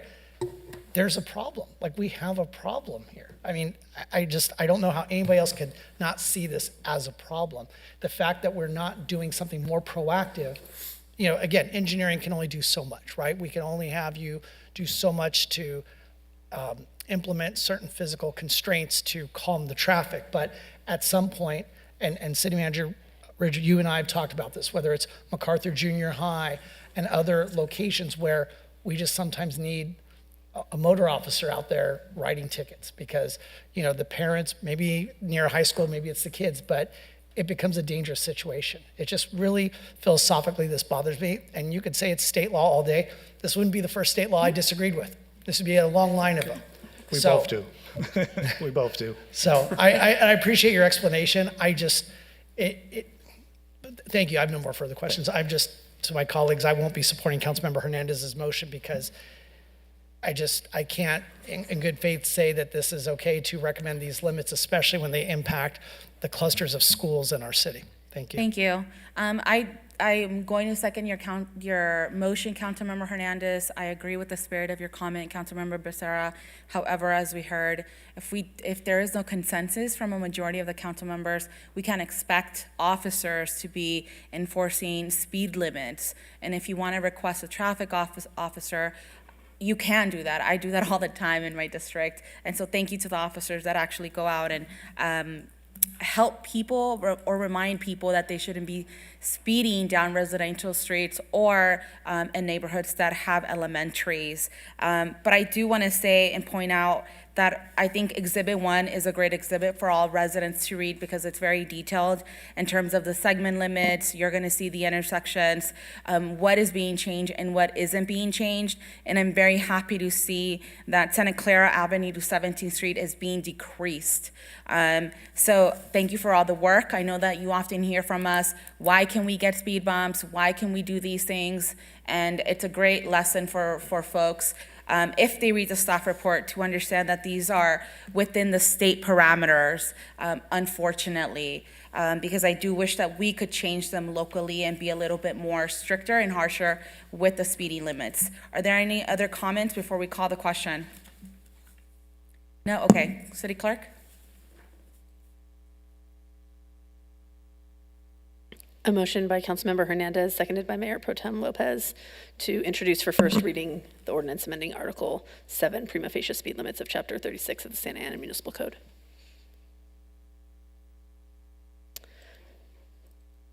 And the vote is 5 ayes, 1 nay. Nay by Councilmember Becerra. Motion carries. Ordinance introduced for first reading. Thank you, City Clerk. We are now moving on to item number 21, which was requested by Councilmember Fan. Councilmember Fan, this is your item. Thank you, and thank you to all the speakers, letters, commenters. I really do appreciate getting insight from you and information. So this item is pretty simple. It is to continue to protect our rent stabilization and just cause eviction ordinance. I do want to say that, you know, I put it together so that we can all have a discussion up here and give staff some direction. That's all. We're not voting on anything today.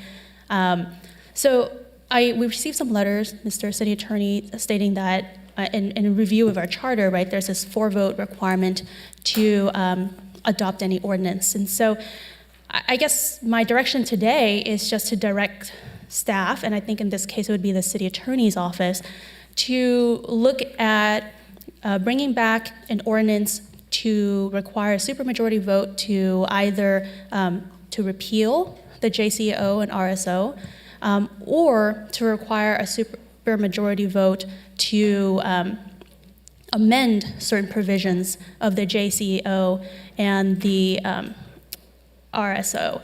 And those provisions would include, let me read them off to you. It would include the rent cap. It would include the rental registry, or the rental registry fee, the rent board, amendments relating to no-fault just cause eviction, and amendments relating to at-fault just cause eviction. So that would be my direction to staff. Thank you, Councilwoman. I just want to remind the council that this is not the time to get into the weeds of policy. This is an opportunity for you to say yes or no. Any other council members? Go ahead, Councilmember Vasquez. I am also in full support. I am also in full support for Tavia FAM's proposal to require a supermajority for the removal of rental stabilization and just cause eviction. We need to protect our rent control. Our families are decimated. Santa Ana has been named one of the harshest places to raise a family in 2006. Things have not improved. It's more difficult now to stay and live in the city.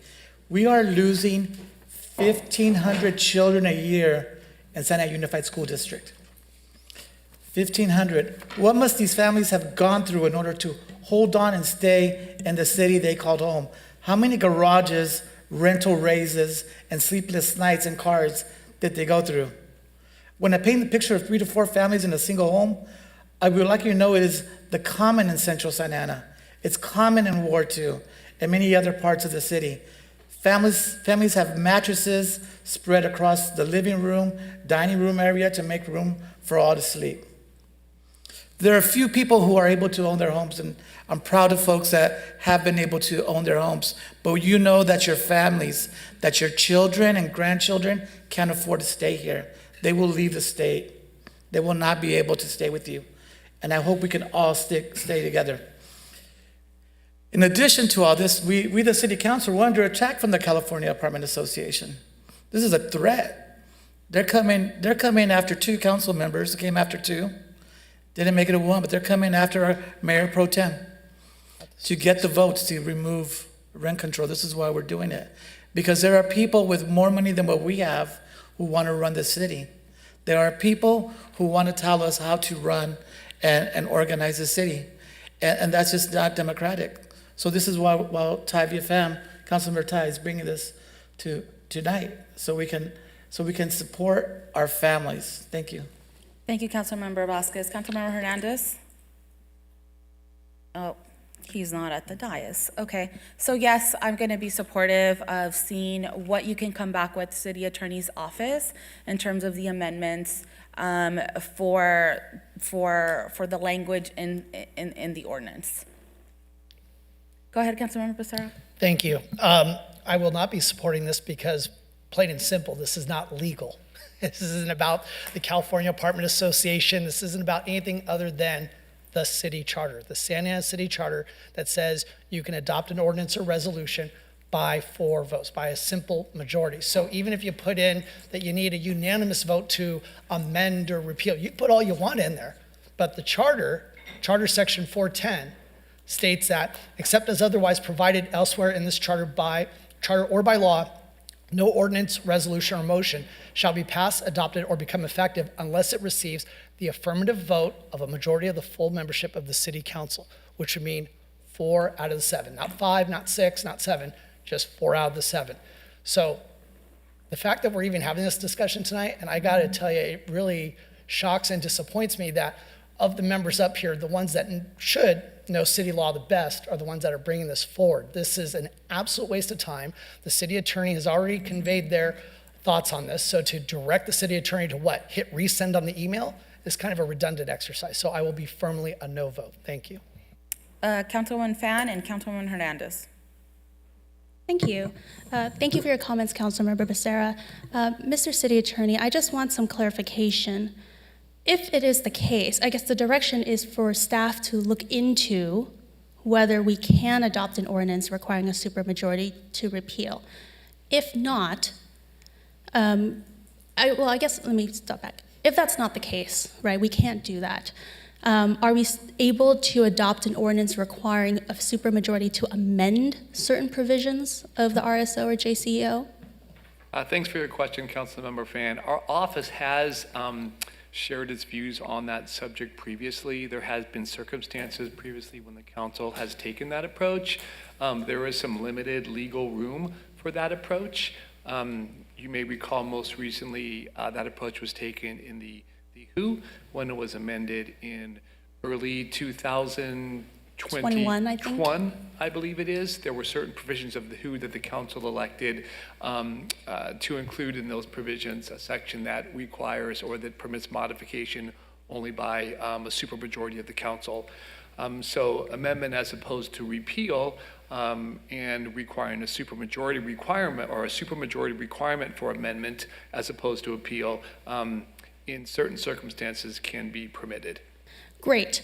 And so that the direction tonight is for city staff to look into what the possibilities are. And if it's the case that I got our charter wrong, but we can still adopt an ordinance to require supermajority for for amendments, then I would like to direct city staff to look into that. I would only add, just as a caveat, if I may, that our office would have to look into this situation more deeply, as opposed to prior situations, because it's not always clear cut. But as a general rule, it is permissible, but that we'd have to look into that and take a deeper dive, respectfully speaking. Thank you. And that's exactly what I'm looking for. Before staff expend some time, we have to give majority direction on this dais. And if it's not possible to require supermajority to repeal an ordinance via ordinance, can we do it via ballot initiative, a council ballot initiative? That is an option, to put such a ballot measure before the voters for a popular vote. That's typically done by calling the election for that ballot measure to advance it towards the voters or to the voters under the California Elections Code. Okay. And based on the item that I agendized tonight, is it okay to direct you to look into that, or should I re-agendize something at the next meeting? I'll probably do that anyway for transparency's sake. You'd have to re-agendize that for the next meeting. That specific topic is not encompassed within the agenda item tonight. So I'd recommend that if that's your wish, then to re-agendize that for a future meeting. Okay, thank you. Thank you, John. Mayor Pro Tem, I have a question of John. So, City Attorney, so let's say, hypothetically, something was brought forward that changed any ordinance in our city to require a supermajority to amend it, right? So could that entire ordinance just jump over the amendment process and just repeal it with a simple majority based on our charter today? Yes. So in other words, no matter how many votes you need to amend a whole paragraph, a punctuation mark, you can simply, with a simple majority, you can just repeal the whole thing and bring it back in an amended form, correct?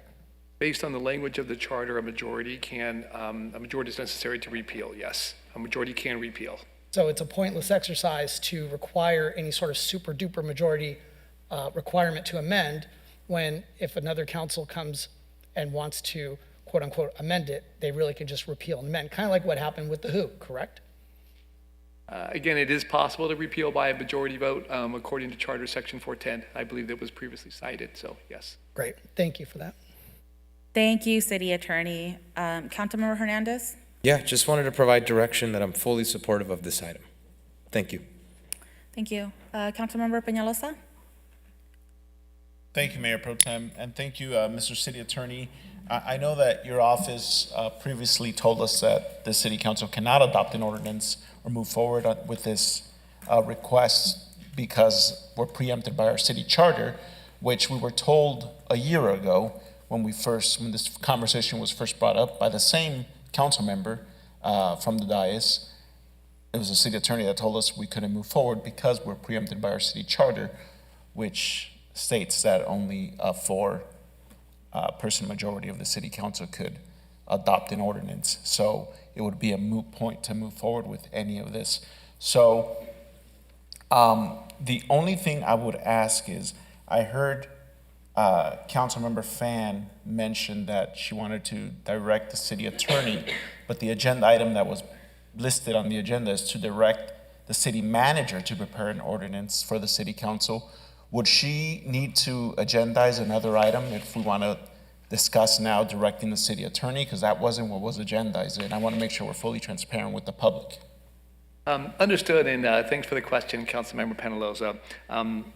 The city attorney office works very closely with the city manager's office, and if it was the city manager's purview, or if there was consensus tonight to direct the city manager to take this action, she would, in her ordinary course, look to the city attorney's office to accomplish that.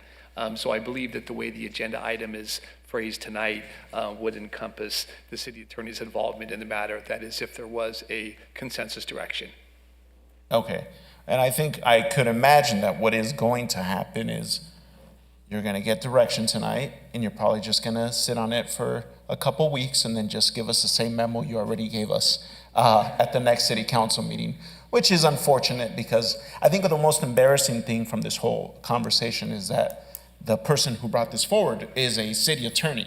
So you would think that we would know what is applicable and what isn't. So kind of disappointing that we're wasting our time and we're wasting staff's time and the city attorney's time, which is very limited in the resources that they have and stretched thin, as we've already heard. So for that reason, for hearing from our city attorney that we cannot move forward with this action, I will not be supporting it. Thank you. Any other additional comments? No? Okay. Just want to clarify that I did receive the email from the city attorney's office, the many emails that we received from outside counsel. And to me, it's not a silly exercise because I think we're all learning something that we should be fully knowledgeable of our charter like the back of our hands. But again, the direction here is to explore the possibilities of the amendments in the ordinance. And so that was my original comment. Because as the public just heard, there is wiggle room for us to do that legally. So once again, thank you. That will close Councilmember Fan? Yes, thank you. I just want to clarify a very specific point here. First, city attorney is not in quotes. I am a city attorney for a general law city, not without a charter like Santa Ana's charter. So it is a little bit different. Secondly, the comment that you provided, Mr. City Attorney, is that the charter would not potentially, right, you have to do the research and confirm with us, allow for an ordinance with supermajority to repeal. But this item is consideration of amending the ordinance to require supermajority approval regarding certain future amendments to the ordinance. There are over 7 specific sections in the draft ordinance that was attached here, and the language regarding repeal is only specific to one section in the RSO and JCEO. So I do want to make that clarification that all of those are put out there for consideration by this council and to direct staff, and that staff has not said that we cannot require supermajority to amend the RSO and JCEO. Thank you. Thank you. That will close the debate. So are there any questions or comments? Never mind. Madam City Manager, have you captured the council direction? So let me just repeat. I want to make sure I have it correct. So according to my notes, however, I did step out for a minute. There is majority support to research and return to council with options. Is that what the final direction was?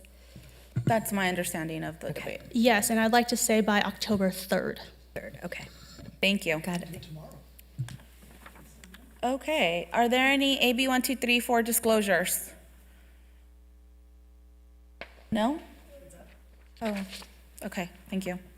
I will call on council members to announce their comments. Councilmember Becerra? Thank you, Mayor Pro Tem. I wanted to wish Margaret Lang a happy 105th birthday. And yes, I did say 105. She was born August 30th, 1918. She attended all Santa Ana high schools, Franklin, Willard, and Santa Ana High, graduating in the class of 1936. She attended Santa Ana College. She, was a cook for activities over at the Church of Messiah, which is my church, over on Bush and Civic Center. She served as a paralibrarian, which I've never heard that term before, which is basically she helps support library staff, and she did that for Willard, Santa Ana High School, and later helped open the library at Saddleback High School. She worked with the Rotary and Kiwanis clubs here in Santa Ana to assist students in need, and believe it or not, she is actively a part of restoring her family's home on North Baker in Washington Square. This is a comment for City Manager in regards to the intoxication detention policy. Bristol between First and McFadden perpetually looks like a campground. And it's one thing if it took a couple days or a week or two for our officers to get into the swing of enforcing this, but I mean, it's a full-on campground out there. It's not even just 1 or 2 people passed out. It looks disgusting. And on top of that, what's frustrating to me is that in 2020, this council adopted an ordinance in regards to these bicycle chop shops, or to be more technical, to prohibit the sale and repair of bikes and bicycle parts on public property. That is public property, and I bet you right now we can get a couple of good parts on bikes over there as we speak. So I'm hoping that PD will step up enforcement in that area. Since we don't have another meeting before the first Saturday in September, and since that's also Labor Day weekend, I just wanted to let everybody know that I'll be holding my monthly community office hours on the second Saturday in September. So that'll be on Saturday, September 9th, same place, same time, 10 a.m. over at George Upton All Access Park. So I want to wish everybody a happy Labor Day, since we won't be back before then. So everybody be safe. And on a much more sadder note, I wanted to ask my colleagues to adjourn tonight's meeting in the memory of 23-year-old Veronica Amazola and 27-year-old Kimberly Izquierdo. Veronica and Kimberly were two sisters from Santa Ana who were killed in a crash early Sunday morning when their Uber was hit up in South LA while they were returning home from a concert. Kimberly had just graduated nursing school and was also involved in her dance team during her time at Cal State Dominguez Hills. And Veronica graduated from Cal Poly Humboldt, where she spent her time doing field research among the redwoods, which makes sense given where Humboldt's at. And she was very interested in environmental science. She got a job with the County of Orange, working with animals. It's such a shame. So please keep their families in your prayers as they grieve that loss. With that, I hope we can adjourn in their memory. Good night. Thank you. Councilmember Hernandez. Thank you, Mayor Pro Tem. I want to thank the residents for coming to today's meeting, sharing their public comments, and the thousands of residents who came out and celebrated Chicano Heritage Month and the Chicano Heritage Festival at El Salvador Park. Brought thousands of residents together. Big kudos to our Parks and Recreation Department for putting a beautiful event together and having just hours of world-class entertainment and art and cars and culture. It was really a beautiful day. The free amenities for families to see, the carnival rides, all of it was truly cherry on top, sir. Good work to Parks and Recreation. And the event of Chicano Heritage Festival commemorates the Chicano Moratorium, the last Sunday of the month of August. Today, August 29th, is the day that Ruben Salazar was killed. And he was a civil rights activist and a reporter for the Los Angeles Times. He was the first Mexican-American journalist from mainstream media to cover the Chicano community in the 60s. Salazar was killed during the National Chicano Moratorium March against the Vietnam War on August 29th, 1970 in East Los Angeles. During the march, Los Angeles County Sheriff's Deputy Thomas Wilson struck and immediately killed Salazar with a tear gas projectile. No criminal charges were filed, but Salazar's family did reach an out-of-court financial settlement with the county. Ruben Salazar was a news reporter and columnist with the Los Angeles Times from 1959 to 1970. During his career, Salazar was recognized as one of the most prominent figures within the Chicano movement. He was somebody that was a correspondent in his early years at the Times. He covered the 1965 United States occupation of the Dominican Republic, the Vietnam War, and the Tlaxcala massacre in Mexico City. When Salazar returned to the U.S. in 1968, he focused on the Mexican-American community and the Chicano movement, writing about East Los Angeles and largely families that were ignored by mainstream media. His support for the Chicano movement made him a target by the FBI, and he was the subject of an FBI internal file. He was noted as being cooperative during the FBI's investigation. And unfortunately, it was due to his stance on the Vietnam War. And ultimately, August 29th, 1970, as he was covering the National Chicano Moratorium, he was murdered at the Silver Dollar Bar. And this day is a day that impacted Mexican Americans all over this country. Police still continue to kill Mexicans in large numbers in this country. And may we continue to say their names and fight for justice. Justice for Ruben Salazar, justice for Brandon Lopez, justice for all those that have had their lives stolen. Thank you, Councilmember Hernandez. Councilmember Peñalosa. I have no comments, Mayor Pro Tem. Thank you. Good night, Thank everybody. you. Councilmember Fan? Thank you. So I did want to update everybody. There was a housing authority forum that I had announced last time. There were, I think, 100, 150 residents from Garden Grove, Anaheim, Santa Ana, as well as the county in general, to learn about the housing authorities in these 4 agencies and what we can do to help folks who need assistance with housing here in the county. I did also want to say that congrats to our Parks and Recs team for an amazing Zoofari.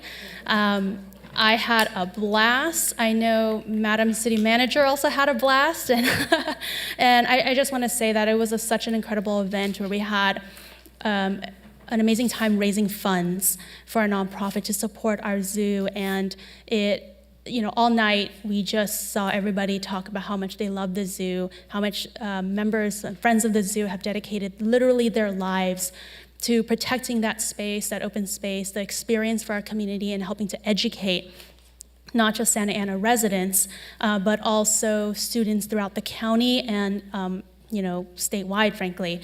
I also want to say thank you to staff for a successful Chicano Heritage Festival. Councilmember Hernandez, Congressmember Lou Correa, as well as Supervisor Sarmiento for pushing Chicano heritage to the forefront and declaring it here at the city, the county, and federally. And I also want to give a huge shout out to our local artist, Marina Aguilera, for such an incredible mural. She and her team did wonderful work, and just so proud to have been a part of that moment. The last thing I'd like to say is I somehow got roped in to being elected as your Division 2 representative for the League of California Cities, or District 2 representative for the OC Division.